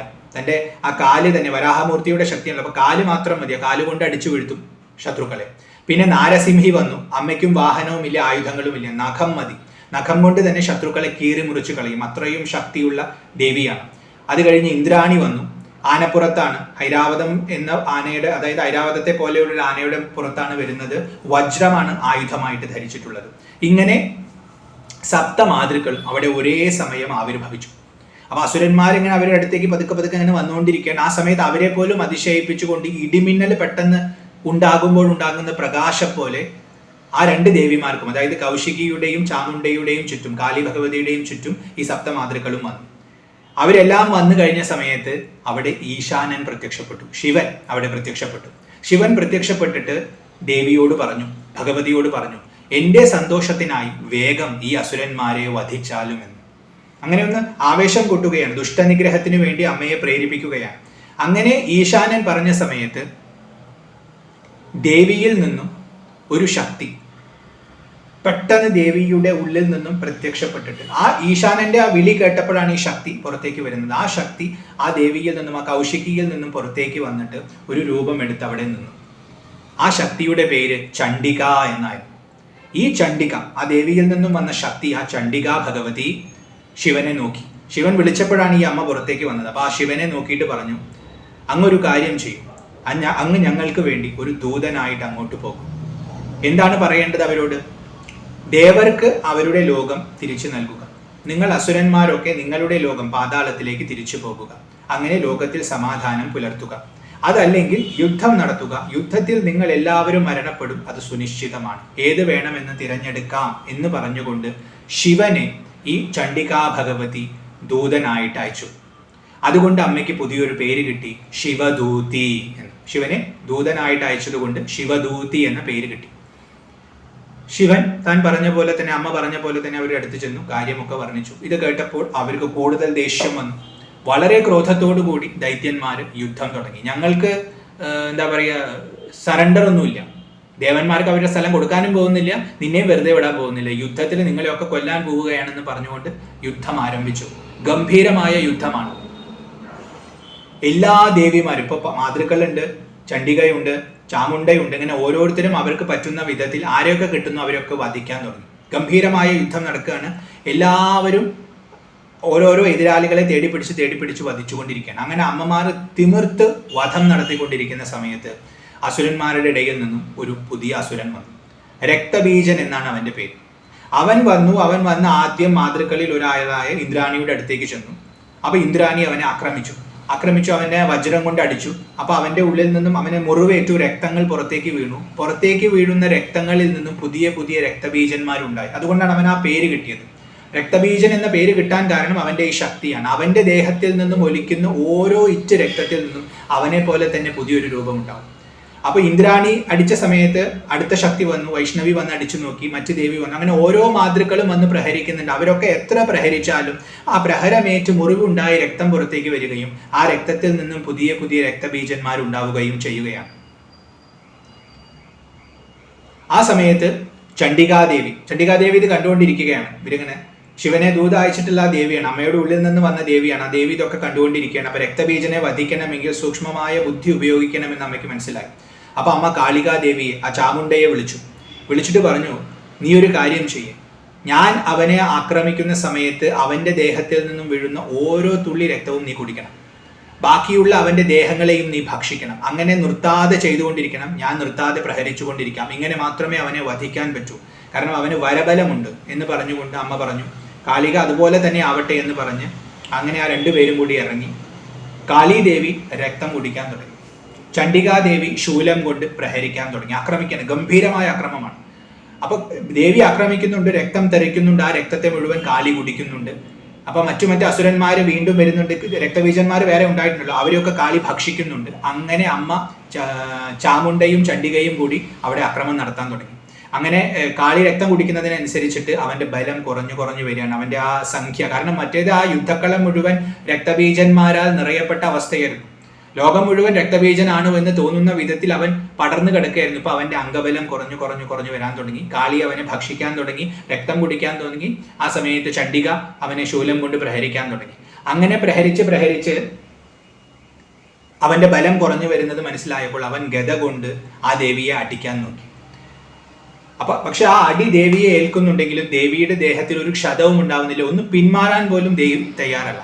അത്രയും ലാഘവത്തോടു കൂടിയാണ് ആ അടി അമ്മയ്ക്ക് തോന്നുന്നത്. അപ്പൊ അവന്റെ ബലം കുറഞ്ഞു വരികയാണെന്ന് അവന് മനസ്സിലായി. ആ സമയത്ത് ക്രമേണ ആൾക്കാർ കുറഞ്ഞു വന്നു. ദേവി പ്രഹരം തുടർന്നുകൊണ്ടിരുന്നു, കാളി ഭക്ഷിച്ചുകൊണ്ടിരുന്നു. അങ്ങനെ അവസാനം രക്തബീജൻ വധിക്കപ്പെട്ടു, അവൻ ഇല്ലാതെയായി, അപ്രത്യക്ഷമായി. കാരണം മുഴുവൻ ഭക്ഷിക്കപ്പെട്ടു. പിന്നെ അവൻ ഒരു അല്പം പോലും അവശേഷിക്കാത്ത വിധം രക്തബീജൻ ഇല്ലാതെയായി. അങ്ങനെ രക്തബീജൻ ഇല്ലാതെയായെന്ന് കണ്ടപ്പോൾ ദേവിമാരൊക്കെ നൃത്തമാടാൻ തുടങ്ങി, മാതൃക്കളൊക്കെ ആനന്ദ നൃത്തമാടാൻ തുടങ്ങി. അവരവരുടേത് രീതിയിലായ നടനം അവിടെയെല്ലാം വ്യാപിച്ചു. ഈ സമയത്ത് ഇതൊക്കെ ദൂരെ നിന്ന് കാണുന്നുണ്ട് ശുംഭനും നിശുംഭനും. രക്തബീജനെ ആർക്കും വധിക്കാൻ പറ്റില്ല എന്നാണ് അവർ വിചാരിച്ചത്. പക്ഷെ രക്തബീജൻ വധിക്കപ്പെട്ടു എന്നറിഞ്ഞപ്പോൾ ഇനി നിവൃത്തിയൊന്നുമില്ല എന്ന് കണ്ട് ശുംഭനും നിശുംഭനും അവരുടെ അസ്ത്രങ്ങൾ അമ്പായിട്ട് എയ്യാൻ തുടങ്ങി. അങ്ങനെ ദേവിയുടെ നേർക്ക് അമ്പ് ഇങ്ങനെ വന്നുകൊണ്ടിരിക്കുകയാണ്. വരുന്ന ഓരോ അമ്പിനെയും ദേവി മറുഅമ്പ് ചെയ്തിട്ട് ഖണ്ഡിക്കുന്നുണ്ട്. ഇങ്ങനെ ഖണ്ഡിക്കപ്പെടുന്നു, അവരുടെ അമ്പുകളൊക്കെ വിഫലമാകുന്നു എന്ന് മനസ്സിലാക്കി കഴിഞ്ഞപ്പോൾ നിശുംഭൻ വാളും പരിചയം എടുത്തു. അമ്പ് ചെയ്തിട്ട് കാര്യമില്ല എന്ന് മനസ്സിലാക്കിയപ്പോൾ വാളും പരിചയവും എടുത്തിട്ട് സിംഹത്തെ ആക്രമിക്കാനായിട്ട് വന്നു. ദേവിയുടെ വാഹനമായ സിംഹത്തെ ആക്രമിക്കാൻ അവൻ വന്നു. അവൻ വരുന്നത് കണ്ട സമയത്ത് ദേവി അസ്ത്രമേതുകൊണ്ട് അവന്റെ വാളും പരിചയം പൊടിപ്പിച്ചു കളഞ്ഞു, ഭസ്മമാക്കി കളഞ്ഞു. ആ സമയത്ത് അവൻ വേലെടുത്തിട്ട് എറിഞ്ഞു. ആ എറിഞ്ഞ വേലിനെ ദേവി വീണ്ടും ഒരു അസ്ത്രമേത് ഖണ്ഡിച്ചു. പിന്നെ അവൻ ശൂലം അയച്ചു. ആ സമയത്ത് ദേവി അതിനെയും ഖണ്ഡിച്ചു. അത് കഴിഞ്ഞപ്പോൾ അവൻ ഗദയെടുത്ത് എറിഞ്ഞു, ഇങ്ങനെ ചുഴറ്റി ഗദ എറിഞ്ഞു. ആ ഗദയെയും ദേവി ഖണ്ഡിച്ചു. അവസാനം അവൻ പരശുവെടുത്ത് അമ്മയുടെ നേർക്ക് അടുക്കുന്നത് കണ്ട സമയത്ത് അമ്മ ഒരു അമ്പ ചെയ്തു. ആ അമ്പ അവനെ തട്ടി അവനെ കൊന്നില്ല, പക്ഷെ അവന്റെ ബോധം പോയി. അങ്ങനെ ബോധം പോയി അവൻ അവിടെ യുദ്ധക്കളത്തിൽ വീണു. യുദ്ധക്കളത്തിൽ നിശുംഭൻ വീണ് കിടക്കുന്നത് കണ്ടപ്പോൾ ശുംഭൻ 8 കൈകളിൽ ആയുധവും എടുത്തിട്ട് തേരിലേക്ക് കയറിയിട്ട് അമ്മയുടെ നേർക്ക് വന്നു. ഈ 2 അസുരന്മാർക്കും ഇഷ്ടത്തിനനുസരിച്ച് കൈകൾ ഉണ്ടാക്കാനുള്ള കഴിവുണ്ട്. അപ്പൊ ചില സമയത്ത് അവർക്ക് 2 കൈ ആയിരിക്കും, ചിലപ്പോൾ 8 ആയിരിക്കും. ഇപ്പൊ ഇവിടെ ശുംഭന് 8 കൈ ഉണ്ടായി. ആ 8 കൈയിലും ഓരോ ആയുധം പിടിച്ച് രഥത്തിൽ ഇരുന്നു കൊണ്ട് അവൻ ദേവിയുടെ നേർക്ക് വരികയാണ്. അങ്ങനെ അവൻ വരുന്നത് കാണുന്ന സമയത്ത് ദേവി ശംഖും മണിനാദവും മുഴക്കി. ദുഷ്ടശക്തികളെ ഇല്ലാതെയാക്കാനുള്ള ധ്വനിയാണ് ശംഖിന്റെ ധ്വനിയും മണിയുടെയും. അതിലൊരുപാട് സൂക്ഷ്മമായ കാര്യങ്ങളൊക്കെ ഉണ്ട്. അപ്പൊ അത് സൂചിപ്പിക്കാൻ വേണ്ടി ദേവി അവിടെ ശംഖിന്റെ നാദവും മണിനാദവും മുഴക്കി. ആ നാദങ്ങൾ അവിടെയെല്ലാം പടർന്നു. അസുരശക്തിയുടെ ബലത്തെ അത് ക്ഷയിപ്പിച്ചു. അവർ പോലും അറിയാതെ അവരുടെ ഉള്ളിൽ നിന്നും ശക്തി കുറയുന്നുണ്ട്. സിംഹം ഗർജിച്ചു. ഈ സമയത്ത് സിംഹത്തിന്റെ ഗർജനവും അവരുടെ വീര്യത്തെ കുറയ്ക്കുന്നു. ഇതിലൊക്കെ സൂക്ഷ്മമായ മന്ത്രശാസ്ത്രങ്ങളൊക്കെ ഇതിൽ അടങ്ങിയിട്ടുണ്ട്. അങ്ങനെ ആ സമയത്ത് സിംഹഗർജനമുണ്ട്, മണിനാദം മുഴങ്ങുന്നുണ്ട്, ശംഖനാദം മുഴങ്ങുന്നുണ്ട്. ദേവന്മാര് ജയകാരം വിളിക്കാൻ തുടങ്ങി. ദേവി ജയിക്കട്ടെ എന്ന് പറഞ്ഞുകൊണ്ട് ദേവിയെ സ്തുതിക്കാൻ തുടങ്ങി. ഇങ്ങനെ പോസിറ്റീവായ അന്തരീക്ഷം എല്ലായിടത്തും പറഞ്ഞു നിൽക്കുകയാണ്. യുദ്ധഭൂമിയാണ്, അസുരന്മാർ നിറഞ്ഞിട്ടുള്ള ഭൂമിയാണ്. എന്നിരുന്നാൽ പോലും അവിടെ പോസിറ്റീവായ എനർജി വ്യാപിച്ചിരിക്കുന്ന അവസ്ഥയുണ്ടാക്കി അമ്മ. ആ സമയത്ത് ശുംഭൻ ഒരു വേലെടുത്തിട്ട് അമ്മയുടെ നേർക്ക് എറിഞ്ഞു. പെട്ടെന്ന് തന്നെ അമ്മ അസ്ത്രം കൊണ്ട് അത് പൊടിച്ചു കളഞ്ഞു.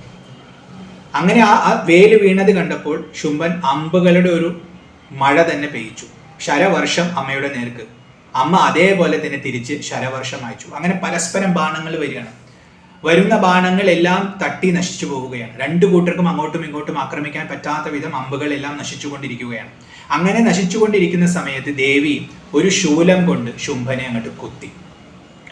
ശുംഭനെ കുത്തേറ്റു. ശുംഭൻ നിലത്ത് വീണു. മരിച്ചിട്ടില്ല. പക്ഷെ ശുംഭൻ നിലത്ത് വീണ സമയത്ത് അവിടെ നിശുംഭന്റെ ബോധം തെളിഞ്ഞു. ബോധം വിട്ട് കിടക്കായിരുന്നു.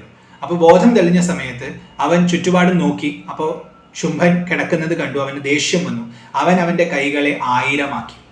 നേരത്തെ പറഞ്ഞല്ലോ അവർക്ക് ഇഷ്ടമുള്ള കൈകൾ ഉണ്ടാക്കുക. അപ്പൊ 1000 കൈകൾ നിർമ്മിച്ചുകൊണ്ട് അതിലവൻ ഓരോ കൈയിലും ചക്രം പിടിച്ചു.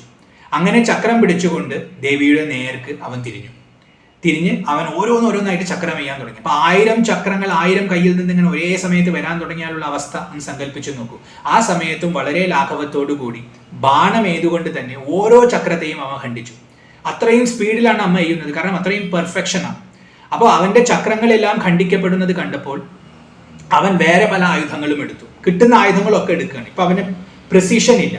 ഇന്ന ആയുധം കൊണ്ട് ഇന്ന രീതിയിൽ ഉപയോഗിക്കണം എന്നുള്ള ചിന്തയൊക്കെ പോയി. ഇപ്പൊ എന്താ കിട്ടണേ അത് വെച്ച് ആക്രമിക്കാം എന്ന് കരുതി കിട്ടിയ ആയുധങ്ങളൊക്കെ എടുക്കാൻ തുടങ്ങി. അവൻ എടുക്കുന്ന എല്ലാ ആയുധത്തെയും ആ എടുത്ത മാത്രയിൽ തന്നെ ദേവി ഖണ്ഡിക്കാൻ തുടങ്ങി. ദേവിയുടെ അമ്പിന്റെ എയ്ത്തുകൊണ്ട് അത് മുറിയാൻ തുടങ്ങി. അങ്ങനെ അവന്റെ എല്ലാ ആയുധങ്ങളും നശിക്കുന്നത് കണ്ടപ്പോൾ അവൻ നിസ്സഹായനായി. എന്തു ചെയ്യണമെന്നറിയാതെ കുറച്ചു നേരം നിന്നു. ആ നിന്ന സമയത്ത് ഒരു ശൂലം എടുത്തിട്ട് അവന്റെ മാറിലേക്ക് ദേവി അയച്ചു. അത് അവന്റെ മാറ് പിളർന്ന് അവനെ വധിച്ചു. പക്ഷെ അവന്റെ മാറ് പിളർന്ന് അവൻ മരണത്തിലേക്ക് പോകുന്ന സമയത്ത് അവന്റെ ഉള്ളിൽ നിന്നും ഒരു പുരുഷൻ പ്രത്യക്ഷപ്പെട്ട് പുറത്തേക്ക് ചാടി. അത് അസുരന്റെ ഒരു വരബലമാണ്. അതിന്റെ ഉള്ളിൽ നിന്നും പുറത്തേക്ക് ചാടി നിൽക്ക് നിൽക്ക് നിൽക്ക് എന്ന് പറഞ്ഞ് അമ്മയുടെ നേർക്ക് വന്നു. അമ്മ അത് കണ്ട് വളരെ ലാഘവത്തോടു കൂടി ചിരിച്ചുകൊണ്ട് തന്റെ വാളെടുത്ത് ആ പുരുഷന്റെയും തലയറുത്തു. അങ്ങനെ നിശുംഭൻ വധിക്കപ്പെട്ടു പൂർണ്ണതോതിൽ. നിശുംഭൻ വധിക്കുന്നത് കണ്ട സമയത്ത് സിംഹവും കാളിയും രണ്ടുപേരും യുദ്ധസൈന്യത്തിന്റെ ഇടയിലേക്ക് ഇറങ്ങി. അവര് ദുഷ്ടന്മാരെ ഭക്ഷിക്കാൻ തുടങ്ങി. സിംഹവും ഒരു ഭാഗത്ത് ഭക്ഷിക്കുന്നുണ്ട്, കാളിദേവിയും മറ്റൊരു ഭാഗത്ത് ഭക്ഷിക്കുന്നുണ്ട്. അങ്ങനെ അസുര സൈന്യത്തെ ഭോജനമാക്കി മാറ്റി ഇവര് രണ്ടുപേരും. അങ്ങനെ ആസ്വദിച്ച് ഭക്ഷിച്ചുകൊണ്ട് അവരവിടെ അങ്ങനെ നടക്കുകയാണ്. ആ സമയത്ത് മാതൃക്കൾ മറ്റ് അസുരന്മാരെ വധിക്കാൻ തുടങ്ങി. അവരവരുടേതായ അസ്ത്രങ്ങൾ ഉപയോഗിച്ചുകൊണ്ട് അവർ വധിക്കാൻ തുടങ്ങി. ഇപ്പോൾ കമണ്ഡലുവിലെ ജലം തളിച്ചിട്ടാണ് ബ്രഹ്മാനി പലരെയും ഭസ്മമാക്കിയിരുന്നത്. ഇന്ദ്രാണി വജ്രം ഉപയോഗിച്ചിട്ടാണ്, മഹേശ്വരി ശൂലം ഉപയോഗിച്ചിട്ടാണ്, വൈഷ്ണവി ചക്രവും മറ്റ് ആയുധങ്ങളും ഉപയോഗിച്ചിട്ടാണ്, ശാങ്കം എന്ന വില്ലൊക്കെ ഉപയോഗിച്ചിട്ടാണ്, അതേപോലെ നാരസിംഹി നഖം കൊണ്ടാണ്, വാരാഹി തൻ്റെ കാലുകൊണ്ടാണ്, കൗമാരി വേലുകൊണ്ടാണ്. ഇങ്ങനെ ഓരോ മാതൃക്കളും അവരവരുടേതായ ആയുധങ്ങൾ ഉപയോഗിച്ച് ശത്രു സൈന്യങ്ങളെ വധിക്കാൻ തുടങ്ങി. കാളി ഒരു ഭാഗത്തിരുന്ന് ഭക്ഷിക്കുന്നുണ്ട് ഇവരെ, സിംഹവും ഒരു ഭാഗത്തിരുന്ന് ഭക്ഷിക്കുന്നുണ്ട്. ഇങ്ങനെ അസുരബലം കുറഞ്ഞു കുറഞ്ഞു വരികയാണ്. നിശുംഭൻ മരിച്ചു കിടക്കുകയാണ്. ആ സമയത്ത് ശുംഭന് വീണ്ടും ബോധോദയം ഉണ്ടായി. മുറിവേറ്റ് കിടക്കുകയായിരുന്നു. ബോധോദയം ഉണ്ടായപ്പോൾ അവൻ ചാടി എണീറ്റ് ദേവിയെ ഒന്ന് നോക്കി. ദേവിയെ നോക്കിയ സമയത്ത് അവൻ്റെ ഉള്ളിൽ രോഷമുണ്ട്, ഭയമുണ്ട്, എല്ലാം ഉണ്ട്. അത് കലർന്നിട്ട് പരിഹാസവാക്കായിട്ട് പുറത്തേക്ക് വരികയാണ്. അവൻ ദേവിയോട് പറഞ്ഞു, നിനക്ക് മറ്റ് പലരുടെയും സഹായം വേണം. ഇത്രയും ദേവികളെയും നിർത്തിയിട്ടാണ് നീ കളിക്കുന്നത്. ഞാനിവിടെ ഒറ്റയ്ക്കാണ് വന്നിട്ടില്ല. അവൻ്റെ കൂടെ വലിയൊരു സൈന്യമുണ്ട്. അപ്പൊ അവന് പറയാനൊരു അവകാശവുമില്ല. പക്ഷെ ആ ഉള്ളിലുള്ള ഭയവും അഹങ്കാരവും ഒക്കെ കലർന്ന് അവന് ബോധമൊന്നുമില്ല. അവൻ വായയിൽ തോന്നിയത് വിളിച്ചു പറയുന്ന പോലെ ദേവിയോട് പറയണം, നിനക്ക് ഇത്രയും ബലമുള്ളത് കൊണ്ടാണ് ഈ അഹങ്കാരം. നീ ശരിക്കും അഹങ്കരിക്കുന്നു വേണ്ട, ഒറ്റയ്ക്കായിരുന്നെങ്കിൽ ഞാൻ കാണിച്ചു തരായിരുന്നു എന്നൊക്കെ പറഞ്ഞ് ദേവിയെ പരിഹസിച്ചു. ആ പരിഹസിച്ച സമയത്ത് ദേവി അവനോട് മറുപടി പറഞ്ഞു. വളരെ രസകരമായ ഒരു ശ്ലോകമാണത്. ഏകൈവാഹം ജഗത്യത്ര ദ്വിതീയ കാമേ മമാപര പശ്യൈത ദുഷ്ടമയ്യേവ വിശന്ത്യോ മദ്വിഭൂതയ. എടോ മൂഢ, ഇവിടെ ഞാൻ ഒരാൾ മാത്രമേ ഉള്ളൂ. പലതുണ്ടെന്ന് നിനക്ക് തോന്നുന്നു, വാസ്തവത്തിൽ ഞാൻ മാത്രമേ ഉള്ളൂ. പലതായി കാണുന്നതൊക്കെ എൻ്റെ വിഭൂതിയാണ്, അത് നീ മനസ്സിലാക്കുക എന്ന് പറഞ്ഞുകൊണ്ട് ആ ദേവിമാരെ മുഴുവൻ അമ്മയിലേക്ക് ലയിപ്പിച്ചു. എല്ലാ ശക്തികളും വേറെ വേറെയായി നിൽക്കണത് നീ കാണണം. വാസ്തവത്തിൽ ഇവിടെ ഉള്ളത് ഞാൻ മാത്രമാണ്, അത് മനസ്സിലാക്കൂ എന്ന് പറഞ്ഞ് എല്ലാ ശക്തികളെയും തന്നിലേക്ക് ലയിപ്പിച്ച് ദേവി ഏകയായി അവിടെ നിന്നു.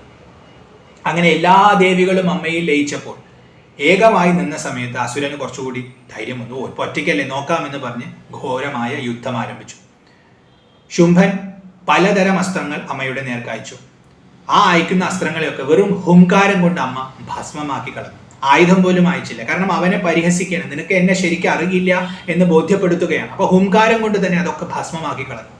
അങ്ങനെ ഭസ്മമാക്കി കളഞ്ഞു. അവന്റെ ആയുധങ്ങൾ മാത്രമല്ല, അവന്റെ ധനുസ്സും അമ്മ നശിപ്പിച്ചു. അപ്പൊ അമ്പും പോയി വില്ലും പോയി. ആ അവസ്ഥയിൽ അവൻ നിൽക്കുകയാണ്. ആ സമയത്ത് അവൻ ഒരു വേലെടുത്തിട്ട് ദേവിയുടെ നേർക്ക് അയക്കാമെന്ന് കരുതുന്ന സമയമാകുമ്പോഴേക്കും അമ്മ ചക്രത്തെ അയച്ച് ആ വേലിനെ നശിപ്പിച്ചു. അത് കഴിഞ്ഞപ്പോൾ അവൻ വാളും പരിചയവും എടുത്ത് അമ്മയുടെ നേർക്ക് വന്നു. ആ സമയത്ത് അമ്പുകൊണ്ട് ആ വാളിനെയും പരിചയയും അമ്മ പൊടിച്ച് ഭസ്മമാക്കി കളഞ്ഞു. പിന്നെ അവന്റെ കയ്യിൽ ആയുധമൊന്നും ബാക്കിയില്ല. അപ്പൊ ഇനിയിപ്പോ എന്താ ചെയ്യുക? ഇനിയിപ്പോ കൈകൊണ്ട് തന്നെ യുദ്ധം നടത്താമെന്ന് പറഞ്ഞ് ചാടി അവൻ അമ്മയുടെ മാറിലേക്ക് ഒരു കുത്തു കൊടുത്തു. കൈകൊണ്ട് മുഷ്ടി കൊണ്ട് ഒരു അടി കൊടുത്തു. അമ്മയ്ക്ക് ഒരു കുലുക്കവുമില്ല.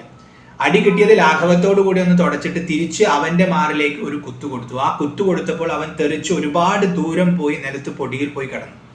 അത്രയും ദൂരം പോയി വീണു. പക്ഷെ വീണിട്ടും അവന്റെ ഉള്ളിൽ ആ രോഷമുള്ളത് കൊണ്ട് അവൻ വീണ്ടും ചാടി എണീറ്റിട്ട് അവൻ നോക്കി. അപ്പൊ അവൻ നോക്കിയപ്പോൾ അവന് മനസ്സിൽ തോന്നി ദേവിക്ക് ഒരു ആധാരം, ഇപ്പൊ ഗ്രൗണ്ട് ഉള്ളത് കൊണ്ടാണ് ഇങ്ങനെ കളിക്കുന്നത്. ആകാശത്തേക്ക് കൊണ്ടുപോയാൽ വീഴണ അവസ്ഥ വരും. അപ്പൊ ഭയം പിടിക്കും. ആ സമയത്ത് അറ്റാക്ക് ചെയ്യാമെന്ന് കരുതി ഓടിച്ചെന്ന് ദേവിയെ പിടിച്ചിട്ട് അവൻ ആകാശത്തേക്ക് പാഞ്ഞു. അവന് പറക്കാനുള്ള ശേഷിയുണ്ട്. ദേവി ആരാ എന്താണെന്ന് അവൻ ഇപ്പോഴും മനസ്സിലായിട്ടില്ല. അപ്പൊ ദേവിയെ പിടിച്ച് അവൻ ആകാശത്തേക്ക് കൊണ്ടുപോയി അവിടെ അങ്ങോട്ട് കൈവിട്ടു. അപ്പൊ അവൻ വിചാരിച്ചാൽ ദേവി താഴേക്ക് വീഴുമെന്നാണ്. പക്ഷെ ദേവി സുഖമായിട്ട് ആകാശത്ത് നിന്നു. എന്നിട്ട് ചിരിച്ചുകൊണ്ട് അവന്റെ നേർക്ക് തിരിഞ്ഞ് പൊരുതാൻ തുടങ്ങി. അവൻ എക്സ്പെക്ട് ചെയ്തില്ല. അവൻ ദേവി വീഴുമെന്നാണ് വിചാരിച്ചത്. പക്ഷെ ദേവിക്ക് ഒരു ആധാരവും ആവശ്യമില്ല. കാരണം എല്ലാത്തിനും ആധാരമായിരിക്കുന്നതും ദേവിക്ക് ആധാരമായി ഒന്നും ഇല്ലാത്തതുമാണ്. കാരണം ദേവി പരബ്രഹ്മ വസ്തുവാണ്. അപ്പൊ ആ പരാശക്തിയുടെ ആ വൈഭവം വാസ്തവത്തിൽ അവൻ മനസ്സിലാക്കിയിരുന്നില്ല. അതുകൊണ്ടാണ് അവൻ ഇങ്ങനെ ഒരു അബദ്ധം പറ്റിയത്. അപ്പൊ ദേവി അവിടെ നിന്ന് അവനെ കൊണ്ട് പൊരുതി, പല രീതിയിലും പൊരുതി. അവന് നിസ്സഹായമായിട്ട് അടി വാങ്ങാനേ നിവൃത്തിയുള്ളൂ. അങ്ങനെ കുറെ അടി കിട്ടിക്കഴിഞ്ഞപ്പോൾ ദേവി അവന്റെ കാല് പിടിച്ച് വലിച്ച് ആകാശത്തിൽ അവനെ ഇങ്ങനെ ചുഴറ്റി. നമ്മൾ തുണിയൊക്കെ അലക്കുന്ന പോലെ അവനെ പിടിച്ച് ആകാശത്ത് ഇങ്ങനെ ചുഴറ്റിയിട്ട് ഭൂമിയിലേക്ക് ഒരു ഏറ കൊടുത്തു. ഭൂമിയിലേക്ക് അവൻ ഇങ്ങനെ വന്ന് പതിച്ചു. ആ പതിക്കുന്ന സമയത്ത് അതോടൊപ്പം തന്നെ അമ്മ ത്രിശൂലമെടുത്ത് അവനെ നേർക്ക് അയച്ചു. ആ ത്രിശൂലം അവനെ പിളർന്നു. അപ്പൊ അവൻ ഭൂമിയിലേക്ക് വന്നുകൊണ്ടിരിക്കുകയാണ്. ആകാശത്ത് നിന്ന് ത്രിശൂലം വന്ന് അവനെ പിളർന്ന് അവനെ വധിച്ച് അവന്റെ മൃതശരീരം ഭൂമിയിൽ പതിഞ്ഞു. ഭൂമി മുഴുവൻ കുലുങ്ങി. ഘോരഘോരമായ ശബ്ദം അവിടെ മുഴുവൻ പടർന്നതോടുകൂടി അവിടെ ശാന്തമായി. അവസാനത്തെ ശബ്ദമായിരുന്നു അത്. ആ ശബ്ദത്തോടു കൂടി അവിടെ എല്ലാം ശാന്തമായി. ദുഷ്ടനിഗ്രഹം പൂർണ്ണമായി എന്ന ഭാവം ഉണ്ടായി. അങ്ങനെ എല്ലാം ശാന്തമായ സമയത്ത് ശുംഭനും നിശുംഭനും ഒക്കെ വധിക്കപ്പെട്ട സമയത്ത് ദേവന്മാര് അമ്മയെ സ്തുതിക്കാൻ തുടങ്ങി. ഗംഭീരമായ സ്തുതിയാണ്. നാരായണീ സ്തുതി എന്ന പേരിൽ ഇത് പ്രസിദ്ധമാണ്. അങ്ങനെ അമ്മയെ ഒരുപാട് സ്തുതിച്ചു കഴിഞ്ഞപ്പോൾ അമ്മയ്ക്ക് സന്തോഷമായി. അമ്മ ചോദിച്ചു, വരം ചോദിക്കും. ഞാൻ വളരെ പ്രസന്നയായിരിക്കുന്ന നേരമാണ്. അങ്ങനത്തെ സമയത്ത് എൻ്റെ അടുത്ത് വന്ന് വരം ചോദിക്കണം. അപ്പം നിങ്ങൾ ചോദിച്ചോളൂ, ധൈര്യമായി ചോദിച്ചോളൂ എന്ന് ദേവന്മാരോട് പറഞ്ഞു. ആ സമയത്ത് ദേവന്മാർ പറഞ്ഞത്, ലോകത്തിൻ്റെ എല്ലാ ബാധകളെയും അമ്മ നശിപ്പിച്ചുകൊണ്ടേയിരിക്കണം. അതുപോലെ ശത്രുക്കളെയും, ലോകത്തിൻ്റെ ശത്രുക്കളെയും ഞങ്ങളുടെ ശത്രുക്കളെയും അമ്മ നശിപ്പിക്കണം. ഈ വരമാണ് ദേവന്മാർ ചോദിച്ചത്. ലോകമംഗളാർത്ഥമാണ് അവർ വരം ചോദിച്ചത്. ഭക്തർ ഉയരും തോറും അവരുടെ കാഴ്ചപ്പാടും വികസിക്കും. ആദ്യമൊക്കെ സ്വന്തം കാര്യങ്ങളാണ് ചോദിച്ചതെങ്കിൽ ഇപ്പോൾ ലോകമംഗളാർത്ഥമാണ് ചോദിക്കുന്നത്. ലോകത്തിന് ഒരു ബാധയും ഉണ്ടാവാൻ പാടില്ല. ഉണ്ടാവുകയാണെങ്കിൽ തന്നെ അമ്മയുടെ സ്മരണ കൊണ്ട് തന്നെ അത് നശിച്ചില്ലാതെയാകണം. അതുപോലെ ആർക്കും ശത്രുക്കൾ ഉണ്ടാവാൻ പാടില്ല. ശത്രുക്കളൊക്കെ നശിക്കണം. ഞങ്ങളുടെ ശത്രുക്കളും നശിക്കണം, നല്ലവരായ മറ്റുള്ളവരുടെ ശത്രുക്കളും നശിക്കണം എന്നവിടെ അവർ വരമായി ചോദിച്ചു. ദേവിക്ക് വളരെ സന്തോഷമായി. അപ്പൊ അവരുടെ ബുദ്ധി വികസിച്ചിട്ടുണ്ട്. ദേവന്മാർക്ക് ഇപ്പോൾ അറിവ് നേടാനുള്ള കഴിവുണ്ടായിട്ടുണ്ടെന്ന് മനസ്സിലാക്കിയത് കൊണ്ട് തൻ്റെ ചില രഹസ്യങ്ങൾ അവർക്ക് പറഞ്ഞു കൊടുക്കാമെന്ന് കരുതി ദേവി ഭാവിയിൽ താൻ അവതരിക്കാൻ പോകുന്ന പല ഭാവങ്ങളും ചുരുക്കി ഒന്ന് പറഞ്ഞു കൊടുക്കുന്നുണ്ട്. അപ്പോൾ തനിക്ക് പല പല പേരുകളും, ദേവിയുടെ പേരുകൾ അറിയുന്നതും കേൾക്കുന്നതും സ്മരിക്കുന്നതും തന്നെ വളരെ വലിയ പുണ്യപ്രദമായ ഒരു കാര്യമാണ്. ആ പേര് ഉച്ചരിക്കുന്നത് തന്നെ എല്ലാ പാപങ്ങളെയും ഇല്ലാതെയാക്കും.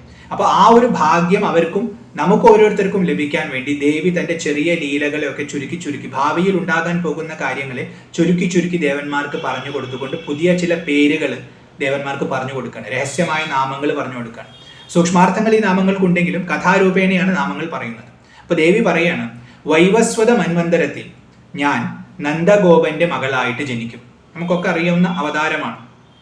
അങ്ങനെ ജനിക്കുന്ന സമയത്ത് ഞാൻ വിന്ധ്യാചലത്തിൽ പോയിട്ട് വസിക്കും. ആ വിന്ധ്യാചലത്തിൽ വെച്ചിട്ട് ശുംഭൻ നിശുംഭൻ എന്ന് പേരുള്ള മറ്റ് 2 അസുരന്മാരെ ഞാൻ വധിക്കും. അത് കഴിഞ്ഞ് ഞാൻ വൈപ്രചിത്ത് എന്ന് പേരുള്ള ഒരു അസുരനെ വധിക്കും. അവനെ വധിച്ച് ഞാൻ അവനെ ഭക്ഷിക്കും. അങ്ങനെ ഭക്ഷിക്കുന്ന സമയത്ത് എൻ്റെ പല്ലൊക്കെ ഇങ്ങനെ ചുവന്നിരിക്കും. ആ സമയത്ത് എനിക്ക് ആൾക്കാർ രക്തദന്ത എന്ന പേര് നൽകും. പുതിയൊരു പേര് പറഞ്ഞു, രക്തദന്ത. അത് കഴിഞ്ഞ് ഭൂമിയിൽ 100 കൊല്ലം നീണ്ടു നിൽക്കുന്ന ഒരു വരൾച്ച ബാധിക്കും. വല്ലാത്ത കഷ്ടപ്പാടായിരിക്കും എല്ലാവർക്കും. ആ സമയത്ത് മുനികളൊക്കെ എന്നെ സ്തുതിക്കാൻ തുടങ്ങും. അമ്മയെ ഞങ്ങളെ ഒന്ന് വന്ന് രക്ഷിക്കൂ എന്ന് പറഞ്ഞ്. കാരണം അവരൊക്കെ എന്നെ മറന്നു കിടക്കുന്ന കാലമാണ്. അപ്പൊ എന്നെ മറന്നു പോകുമ്പോഴാണ് ഇങ്ങനത്തെ ദുരിതങ്ങളൊക്കെ വരിക. അപ്പൊ ഈ ദുരിതങ്ങളുള്ള സമയത്ത് ഈ ദുരിതം വരുമ്പോൾ അവരെന്നെ ഓർക്കുകയും അങ്ങനെ അവർ മുനിമാരായി ഭവിച്ച് അവരെന്നെ സ്തുതിക്കുകയും ചെയ്യുന്ന സമയത്ത് സാധാരണക്കാരെന്നെ സ്തുതിക്കുമ്പോൾ ഞാൻ ആ സ്തുതി കേട്ടിട്ട് അവിടെ ആവിർഭവിക്കും. ആവിർഭവിച്ചുകൊണ്ട് അവരുടെ ആ ദുഃഖം മുഴുവൻ കാണാനായിട്ട്, അവരെ മുഴുവൻ കാണാനായിട്ട് 100 കണ്ണുകളോടുകൂടി ഞാൻ അവരെ നോക്കും. അപ്പൊ ആ സമയത്ത് അവരെനിക്ക് ശതാക്ഷി എന്ന പേര് നൽകും. ഇപ്പൊ നേരത്തെ രക്തദന്ത എന്ന പേര് പറഞ്ഞു, ഇപ്പൊ ശതാക്ഷി എന്ന പേര് പറയും. ആ പേര് കെട്ടിക്കഴിഞ്ഞിട്ട് ഞാൻ എന്നിൽ നിന്ന് തന്നെ സസ്യലതാദികളെ നിർമ്മിക്കും. കാരണം അവിടെ വരൾച്ചയാണല്ലോ. അപ്പൊ അവരെ മുഴുവൻ പോഷിപ്പിക്കാനുള്ള സസ്യലതാദികളെ എന്നിൽ തന്നെ നിർമ്മിച്ചുകൊണ്ട് എൻ്റെ ശക്തി കൊണ്ട് തന്നെ ഞാൻ അവരെ മുഴുവൻ പോഷിപ്പിക്കും. അങ്ങനെ ലോകത്തെ മുഴുവൻ പോഷിപ്പിക്കുന്നത് കൊണ്ട് അവരെനിക്ക് പുതിയൊരു പേര് തരും, ശാകംഭരി എന്ന്. അപ്പൊ 3ാമത്തെ ഒരു പേരും കൂടി കിട്ടി. അത് കഴിഞ്ഞ് ഞാൻ ദുർഗമൻ എന്ന് പേരുള്ള ഒരു ദൈത്യനെ വധിക്കും. ആ സമയത്ത് അവരെനിക്ക് ദുർഗ എന്ന പേര് നൽകും. അമ്മയുടെ ഏറ്റവും പ്രസിദ്ധമായ പേരാണ് ദുർഗ. ആ പേരും ഇവിടെ അമോച്ചരിച്ചു. പിന്നീട് ഭീമാകാരമായ ഒരു ഭാവത്തെ ധരിച്ചുകൊണ്ട് ഞാൻ മുനിമാരെ ദ്രോഹിക്കുന്ന രാക്ഷസന്മാരെ എല്ലാം പോയി ഭക്ഷിക്കും. അപ്പൊ അങ്ങനെ ഭക്ഷിക്കുന്ന ആ ഭാവത്തിൽ അവരെനിക്ക് ഭീമാദേവി എന്ന പേര് നൽകും. അപ്പൊ ഭീമാദേവി എന്ന പേരും ഞാൻ സ്വീകരിക്കും. പിന്നീട് അരുണൻ എന്ന അസുരനെ ഞാൻ അനേകം ഭ്രമരങ്ങളായി വധിക്കും. ഭ്രമരങ്ങൾ എന്ന് പറഞ്ഞ വണ്ടുകൾ.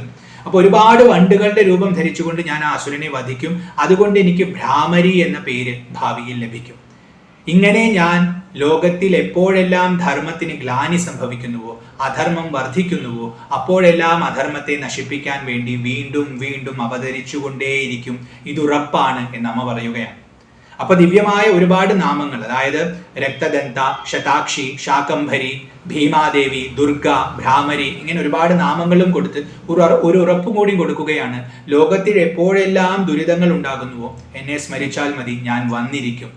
സാധുക്കളെ ഞാൻ രക്ഷിച്ചിരിക്കും, ദുഷ്ടന്മാരെ ഞാൻ നിഗ്രഹിച്ചിരിക്കും. കാരണം ഞാൻ എല്ലായിടത്തുമുള്ള ചൈതന്യമാണ്, ശക്തിയാണ്, ഞാനാണ് സംരക്ഷക, ഞാനാണ് സംഹാരക. ഇത് മനസ്സിലാക്കിയാലും എന്ന് ദേവന്മാരോടും നമ്മളോടും അമ്മ ഉപദേശിക്കുകയാണ്. അങ്ങനെ പറഞ്ഞു കഴിഞ്ഞിട്ട് തൻ്റെ ഈ മാഹാത്മ്യം, ഇപ്പൊ ഈ 3 സംഭവങ്ങൾ നടന്നു. ഈ 3 സംഭവങ്ങളിലും തൻ്റെ മാഹാത്മ്യമാണ് അടങ്ങിയിരിക്കുന്നത്. ആ മാഹാത്മ്യത്തെ ആര് കേൾക്കുന്നുവോ അവരെ പിന്നെ പാപം സ്പർശിക്കില്ല. അവരിലുള്ള പാപം കത്തി നശിച്ചില്ലാതെയാകും. പുതിയ പാപങ്ങൾ അവരെ സ്പർശിക്കില്ല. അതിൻ്റെ മഹിമ, അതിൻ്റെ ആ കൃതിയുടെ മഹിമ ഇവിടെ വർണ്ണിക്കണം. അമ്മ തന്നെ നേരിട്ട് പറയുകയാണ്, അവരെ ഒരു ആപത്തും ബാധിക്കുകയില്ല, അവരെ ദാരിദ്ര്യം ബാധിക്കുകയില്ല, അവർക്ക് ഇഷ്ടവിരഹം ഒരിക്കലും ഉണ്ടാവുകയില്ല. ഇഷ്ടപ്പെട്ട ആൾക്കാരിൽ നിന്നും അകന്നു നിൽക്കേണ്ട ഒരു അവസ്ഥ അവർക്കുണ്ടാവില്ല. അവരുടെ ഇഷ്ടന്മാർക്കുമൊന്നും മരണവും സംഭവിക്കില്ല. അതായത് അവർ പെട്ടെന്ന് അകാലത്തിൽ മരണപ്പെടില്ല എന്ന അർത്ഥവുമുണ്ട്. അപ്പോൾ ഇഷ്ടവിരഹം അവരെ ബാധിക്കില്ല, അവരെ ഭയം ബാധിക്കില്ല, ഒരു ഭയവും അവരെ സ്പർശിക്കില്ല. അഭയരായി, നിർഭയരായി അവർ ഭവിക്കും. അവരുടെ ശത്രുക്കളെല്ലാം തനിയെ നശിക്കും. അവർക്ക് ഗ്രഹദോഷമുണ്ടെങ്കിൽ അതും ശമിക്കും. ഗ്രഹദോഷങ്ങളാണ്, സൂക്ഷ്മമായ ശക്തികളുടെ സ്വാധീനമാണ് നമ്മുടെ നിത്യജീവിതത്തെ സ്വാധീനിക്കുന്നത്. അതുകൊണ്ടാണ് നമ്മൾ നല്ല കാലം, ചീത്തകാലം എന്നൊക്കെ പറയുന്നത്. ഇങ്ങനത്തെ ചീത്തകാലം ഉണ്ടെങ്കിലും, ഗ്രഹദോഷം കൊണ്ടാണ് അത് സംഭവിക്കുന്നെങ്കിലും അതും ഇല്ലാതെയാകും. എൻ്റെ ഈ മാഹാത്മ്യം കേട്ടാൽ മാത്രം, അതിൻ്റെ അർത്ഥം പോലും പൂർണ്ണമായി ഉൾക്കൊള്ളണമെന്ന് അമ്മ പറയുന്നില്ല, വെറുതെ അതൊന്ന് ശ്രവിച്ചാൽ തന്നെ ഇത്രയും. അപ്പൊ ഈ കഥയുടെ പ്രസക്തി എത്രയാണെന്ന് നമ്മൾ നന്നായി മനസ്സിലാക്കണം. അത്രയും ശ്രദ്ധയോടെ കൂടി വേണം ഈ കഥ കേൾക്കാൻ, ഇത് സ്മരിക്കാൻ. ഇത് പറ്റുമ്പോഴൊക്കെ സ്മരിക്കണം. സ്മരിക്കുന്നത് തന്നെ നമ്മുടെ ഉള്ളിൽ പരിശുദ്ധമാക്കി മാറ്റും. അത്രയും മാഹാത്മ്യമുള്ള മാഹാത്മ്യമാണിത്, ദേവി മാഹാത്മ്യം. അങ്ങനെ തൻ്റെ അവതാരങ്ങളുടെ മഹിമയെയും തൻ്റെ മഹിമയെയും ഭക്തർക്ക് മനസ്സിലാക്കി കൊടുത്ത് ദേവി എല്ലാവരെയും അനുഗ്രഹിച്ചിട്ട് അന്തർധാനം ചെയ്തു, അപ്രത്യക്ഷയായി. അങ്ങനെ അന്തർധാനം ചെയ്തു കഴിഞ്ഞപ്പോൾ ദേവന്മാർക്കൊക്കെ സന്തോഷമായി. അവര് സ്വർഗത്തിലേക്ക് പോയി. ശേഷിക്കുന്ന അസുരന്മാരൊക്കെ, ദൈത്യന്മാരൊക്കെ പാതാളത്തിലേക്ക്, അവരുടെ ലോകത്തിലേക്കും പോയി. ലോകത്തിൽ ധർമ്മം വീണ്ടും പുനഃസ്ഥാപിക്കപ്പെട്ടു. ഇങ്ങനെ ഈ കഥ മേധസ് ഋഷി സുരഥനും സമാധിക്കും പറഞ്ഞു കൊടുത്തു. ഇതെല്ലാം പറഞ്ഞു കൊടുത്തു. അവർ വളരെ ശ്രദ്ധയോടെ കേൾക്കുകയാണ്. 3 അവതാരങ്ങൾ, 3 പ്രധാനപ്പെട്ടിട്ടുള്ള കഥകളാണ് പറഞ്ഞത്. അവതാരങ്ങൾ പലതുണ്ട്, പക്ഷെ 3 പ്രധാനപ്പെട്ട കഥകൾ പറഞ്ഞു കൊടുത്ത് ദേവിയുടെ മഹിമ മുഴുവൻ സൂക്ഷ്മ രൂപത്തിൽ. പുറമേക്ക് കഥയാണ്, അലങ്കാരങ്ങൾ ഒരുപാടുണ്ടാകും കഥകളിൽ, എന്നാൽ അതിൻ്റെ ഉള്ളിലെല്ലാം സൂക്ഷ്മമായ ചില തത്വങ്ങളും വെച്ച് ദേവിയെ തന്നെ അവർക്ക് കൊടുത്തു എന്ന് വേണമെങ്കിൽ പറയാം. അങ്ങനെ അവർക്ക് കൊടുത്തു. അത് കഴിഞ്ഞിട്ട് പറയുകയാണ്, ഒരു കാര്യം നിങ്ങൾ മനസ്സിലാക്കുക, ദേവിയെ ഉപാസിച്ചാൽ ഭോഗവും സ്വർഗവും മോക്ഷവും 3 ലഭിക്കും. ഉറപ്പാണ്. സാധാരണ നമ്മൾ ആത്മീയമായ ഉപാസന എന്ന് പറയുമ്പോൾ ഭോഗമൊന്നും ആഗ്രഹിക്കില്ല, എല്ലാത്തിനും ഉപരിയായ യോഗം മാത്രമേ ആഗ്രഹിക്കൂ. പക്ഷെ ദേവി ഭോഗവും നൽകും, യോഗവും നൽകും. ഇവിടെയുള്ള ജീവിതം വളരെ നന്നാക്കി തരും അമ്മ, ഐശ്വര്യപൂർണമായ ജീവിതം നൽകും. അങ്ങനെ നല്ലൊരു ജീവിതം ജീവിച്ചതിന് ശേഷം അമ്മ മോക്ഷവും നൽകും. അത് അമ്മയുടെ ഒരു രീതിയാണ്, അമ്മയുടെ കരുണയാണ്. അതുകൊണ്ടാണ് അമ്മ എന്ന് തന്നെ വിളിക്കുന്നത്. അപ്പോൾ ദേവിയുടെ ഈ മഹിമ ഈ 3 കഥകളിലൂടെയും നിങ്ങൾ മനസ്സിലാക്കണമെന്ന് പറഞ്ഞ് മുനി അവരെ ഉപദേശിച്ചു. അവർക്ക് ആ കഥ നന്നായി ബോധിച്ചു. ദേവിയുടെ ശക്തിയും ദേവിയുടെ മഹിമയും അവരുടെ ഉള്ളിൽ പ്രകാശിച്ചു. അത് പൂർണ്ണമായി ഉള്ളിൽ പ്രകാശിച്ചു കഴിഞ്ഞപ്പോൾ അവർക്ക് തന്നെ ദേവിയെ ഉപാസിക്കണമെന്ന ത്വരയുണ്ടായി. ദേവി മഹാത്മ്യത്തിന്റെ പ്രസക്തിയും ഇതാണ്. നമ്മുടെ ഉള്ളിൽ ഭക്തി ഉണ്ടാക്കാനാണ് ഈ കഥകൾ പറയുന്നത്. ഇത് കേട്ട് നമ്മുടെ ഉള്ളിൽ ഭക്തി ഉണ്ടായാൽ ദേവിയെ നമ്മൾ ഉപാസിക്കും. ദേവിയുടെ അടുത്തേക്ക് ചെന്നാൽ തന്നെ നമുക്ക് എല്ലാം കിട്ടും. അപ്പോൾ അതുപോലെ സുരഥനും സമാധിയും ഒരു നദീതീരത്ത് ചെന്ന് മണ്ണുകൊണ്ട് ദേവിയുടെ വിഗ്രഹം മൂർത്തി ഉണ്ടാക്കി ഷോഡശോപചാരങ്ങളൊക്കെ നടത്തി ആ ദേവിയെ നന്നായി ഉപാസിച്ചു. 3 വർഷമാണ് അവർ ദേവി ഉപാസനയിൽ മുഴുകി ജീവിച്ചത്.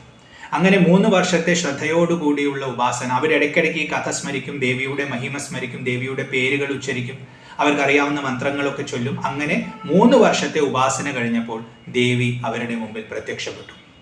ആ തേജസ്വിയായ ആ മഹാശക്തി, ആ പരാശക്തി പ്രസന്നവദനയായി അമ്മയുടെ വാത്സല്യം തുളുമ്പുന്ന കണ്ണുകളോട് കൂടിയ നോട്ടത്തോടെ അവരെ ഒന്ന് നോക്കി.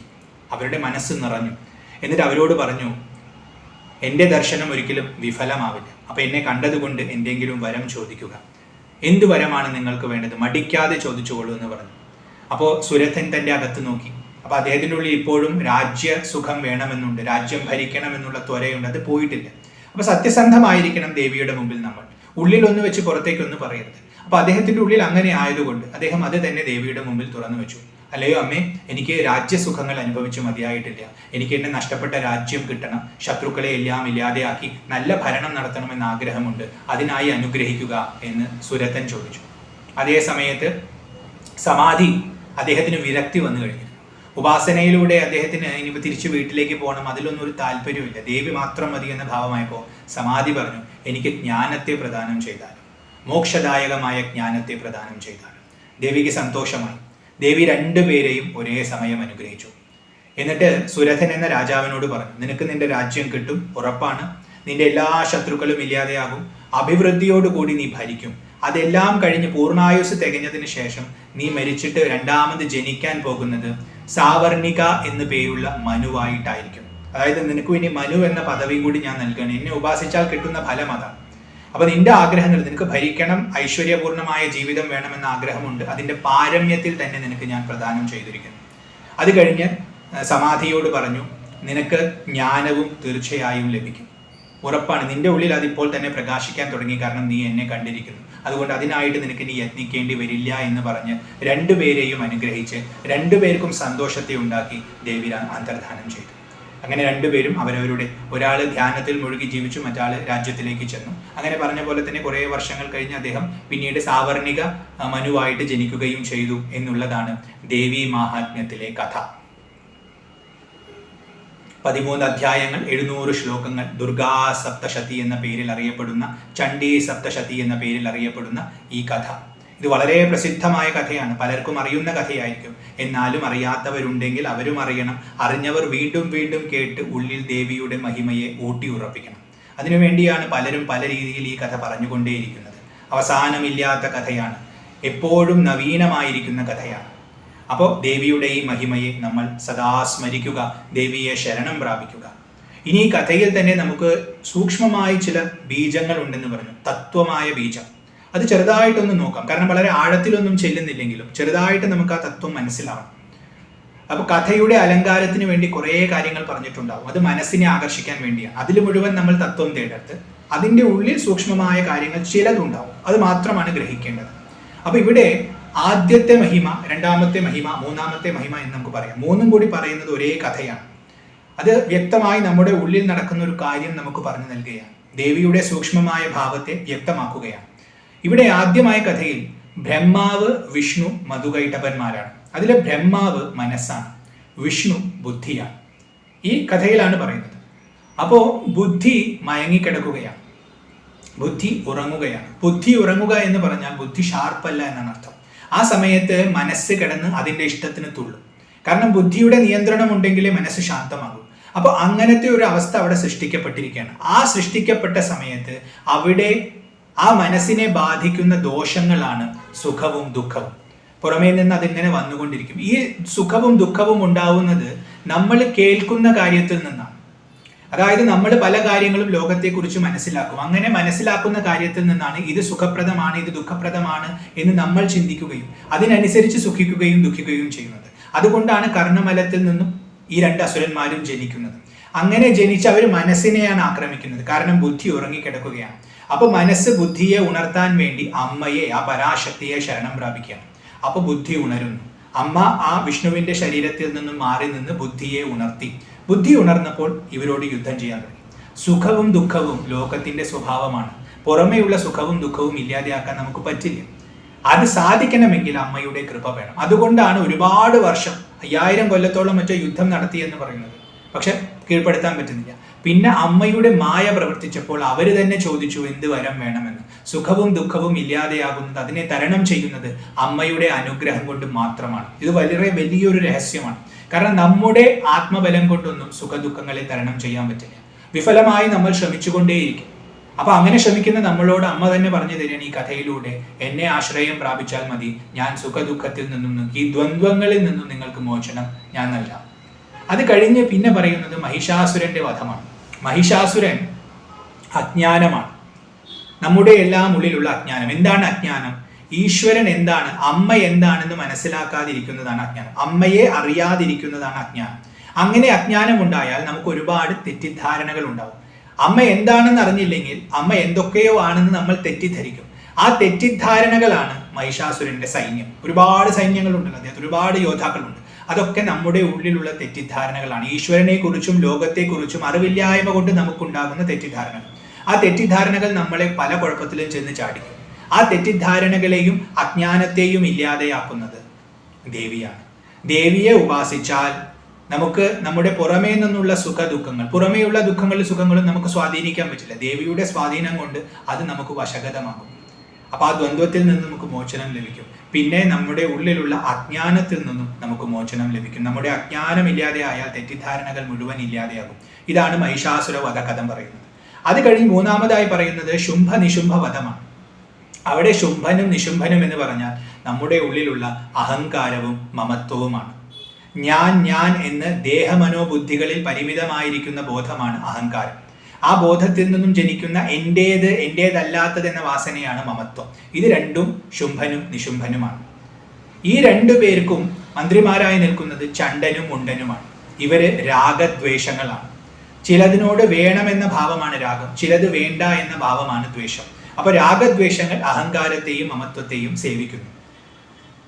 പിന്നെ ഈ രണ്ടുപേരുടെയും കൂടെ ഉള്ള ഒരു പ്രധാനപ്പെട്ട അസുരനാണ് രക്തബീജൻ. രക്തബീജൻ വാസനകളാണ്. നമ്മുടെ ഉള്ളിലുള്ള സൂക്ഷ്മമായ ചിന്താബീജങ്ങളാണ് വാസനകൾ. ആ വാസനകളിൽ നിന്നാണ് വാസ്തവത്തിൽ ചിന്തകൾ ഉണ്ടാകുന്നത്. ആ ചിന്തകളാണ് രാഗവും ദ്വേഷവുമായിട്ട് പരിണമിക്കുന്നത്. അപ്പൊ അമ്മ നമ്മുടെ രാഗവും ദ്വേഷവും ഇല്ലാതെയാക്കുമെന്ന് മാത്രമല്ല, അതിന്റെ ബീജത്തെ പോലും, വാസനയെ പോലും അമ്മ ഇല്ലാതെയാക്കും. അമ്മയെ ഉപാസിച്ചാൽ ഉണ്ടാകുന്ന ഫലമാണ് ഇവിടെ വ്യക്തമാക്കുന്നത്. അപ്പൊ നമ്മുടെ രാഗദ്വേഷങ്ങൾ ഇല്ലാതെയാകും, വാസനകൾ ഇല്ലാതെയാകും, അങ്ങനെ അഹങ്കാരവും മമത്വവും ഇല്ലാതെയാകും. അപ്പൊ ഈ കഥ പറയുന്നത് വാസ്തവത്തിൽ നമുക്കുണ്ടാകാൻ പോകുന്ന ഭാഗ്യത്തെ കുറിച്ച് കൂടിയാണ്. അതായത് നമ്മുടെ പുറമേ നിന്നുള്ള അന്തരീക്ഷം നമുക്ക് സുഖപ്രദമാകും. സുഖദുഃഖങ്ങൾ ഇങ്ങനെ മാറി മാറി വരുന്നത് കുറയും. അതിന്റെ സ്വാധീനം നമ്മളിൽ കുറയും. അമ്മയുടെ കൃപ കൊണ്ട് നമ്മുടെ ബുദ്ധി തെളിയും, മനസ്സ് ശാന്തമാകും. അത് കഴിഞ്ഞാൽ നമ്മുടെ അജ്ഞാനമില്ലാതെയാകും. അജ്ഞാനമില്ലാതെയായി കഴിഞ്ഞാൽ നമ്മുടെ എല്ലാ തെറ്റിദ്ധാരണകളും കൊഴിഞ്ഞു പോകും. അങ്ങനത്തെ അവസ്ഥയിൽ നമ്മൾ രാഗദ്വേഷങ്ങളെ ജയിക്കും. അതിൻ്റെ വാസനകളെ നമ്മൾ വറുത്തു കളയും. വാസനകൾ ഉണ്ടെങ്കിൽ നമ്മൾ വീണ്ടും വീണ്ടും ജനിക്കണം. അപ്പൊ വാസനകളുടെ ഇതെങ്ങനെയാണെന്ന് വെച്ചാൽ, നമ്മളൊരു കർമ്മം ചെയ്ത് വാസനയെ തീർക്കാമെന്ന് വിചാരിച്ചാൽ പുതിയ വാസന അവിടെ രൂപപ്പെട്ടിട്ടുണ്ടാവും. അതുകൊണ്ടാണ് രക്തബീജൻ രക്തത്തിൽ നിന്ന് വീണ്ടും വീണ്ടും വീണ്ടും ഉണ്ടായിക്കൊണ്ടിരിക്കുന്നത്. വാസനകൾ തീരുന്നില്ല. അപ്പൊ വാസനയെ ഇല്ലാതെയാകണമെങ്കിൽ ആ കാളിയുടെ അനുഗ്രഹം ഉണ്ടാവണം. അപ്പൊ ആ ദേവി നമ്മുടെ ഉള്ളിൽ നിന്നും ആ വാസനകളെ മുഴുവൻ വറുത്ത് കളയും. പിന്നെ പുതിയ ചിന്തകൾ വരില്ല. അപ്പൊ പുതിയ ജന്മത്തിന്റെ ആവശ്യമില്ല. അങ്ങനെ മോക്ഷം നമുക്ക് ലഭിക്കും. അങ്ങനെ വാസനകൾ ഇല്ലാതെയായി, രാഗദ്വേഷങ്ങൾ ഇല്ലാതെയായി കഴിഞ്ഞാൽ നമ്മുടെ അഹങ്കാരവും മമത്വവും കൊഴിഞ്ഞു പോകും. ദേവിയെ നമ്മൾ ദർശിക്കും, അതാണ് അതിനർത്ഥം. ദേവിയെ ദർശിച്ചാൽ ഞാൻ ഈ പരിമിതമായ ബോധമാണെന്നൊന്നും നമ്മൾ പിടിച്ചിരിക്കില്ല. ആ ചൈതന്യമാണ് ഞാൻ എന്ന് പറഞ്ഞ് അതിൽ ലയിക്കും. പിന്നെ എൻ്റേതെന്ന് പറയുന്ന സങ്കുചിതമായ ഒന്നും ഉണ്ടാവില്ല. വിശ്വം മുഴുവൻ എൻ്റേതാകും. ഞാൻ വിശ്വമായി ഭവിക്കും. അതുകൊണ്ട് അഹങ്കാരവും മമത്വവും ഇല്ലാതെയാകും. ഇങ്ങനെ സൂക്ഷ്മമായ സാധനയുടെ രഹസ്യങ്ങളും ദേവി മഹാത്മ്യത്തിലുണ്ട്. അപ്പൊ അമ്മയെ ഉപാസിച്ചു കഴിഞ്ഞാൽ നമുക്ക് ഈ ഗുണങ്ങളെല്ലാം ലഭിക്കും എന്ന് മനസ്സിലാക്കാൻ വേണ്ടിയാണ് ദേവി മഹാത്മ്യം പഠിക്കേണ്ടത്, ശ്രവിക്കേണ്ടത്, അതുപോലെ സ്മരിക്കേണ്ടത്. അപ്പൊ അതിനുള്ള ഭാഗ്യം നമുക്ക് ഓരോരുത്തർക്കും ഉണ്ടാകട്ടെ. അമ്മയുടെ ഈ നിസ്സീമമായ മഹിമയെ പറ്റുന്ന വിധത്തിൽ ഇവിടെ അവതരിപ്പിക്കാൻ ശ്രമിച്ചിട്ടുണ്ട്. അതിലെന്തെങ്കിലും തെറ്റുകുറ്റങ്ങൾ പറ്റിയിട്ടുണ്ടെങ്കിൽ ക്ഷമിക്കുക. ആ അമ്മ പൊറുക്കട്ടെ. അമ്മയുടെ മഹിമ അമ്മയ്ക്ക് പറ്റുന്ന പോലെ അമ്മ നമ്മളിലൂടെ വ്യക്തമാക്കുകയാണെന്ന് മനസ്സിലാക്കി ആ അമ്മയുടെ തൃപ്പാദങ്ങളിൽ നമസ്കരിച്ചുകൊണ്ട് ഈ ദേവി മഹാത്മ്യ കഥയെ ആ അമ്മയ്ക്ക് തന്നെ ഞാൻ സമർപ്പിക്കുന്നു. ദേവി മഹാമായേ, ആദിപരാശക്തി, ദുർഗേ, ഭഗവതി, കൃഷ്ണ, ഗുരുവായൂരപ്പ, നാരായണ, ഹരി ഓം.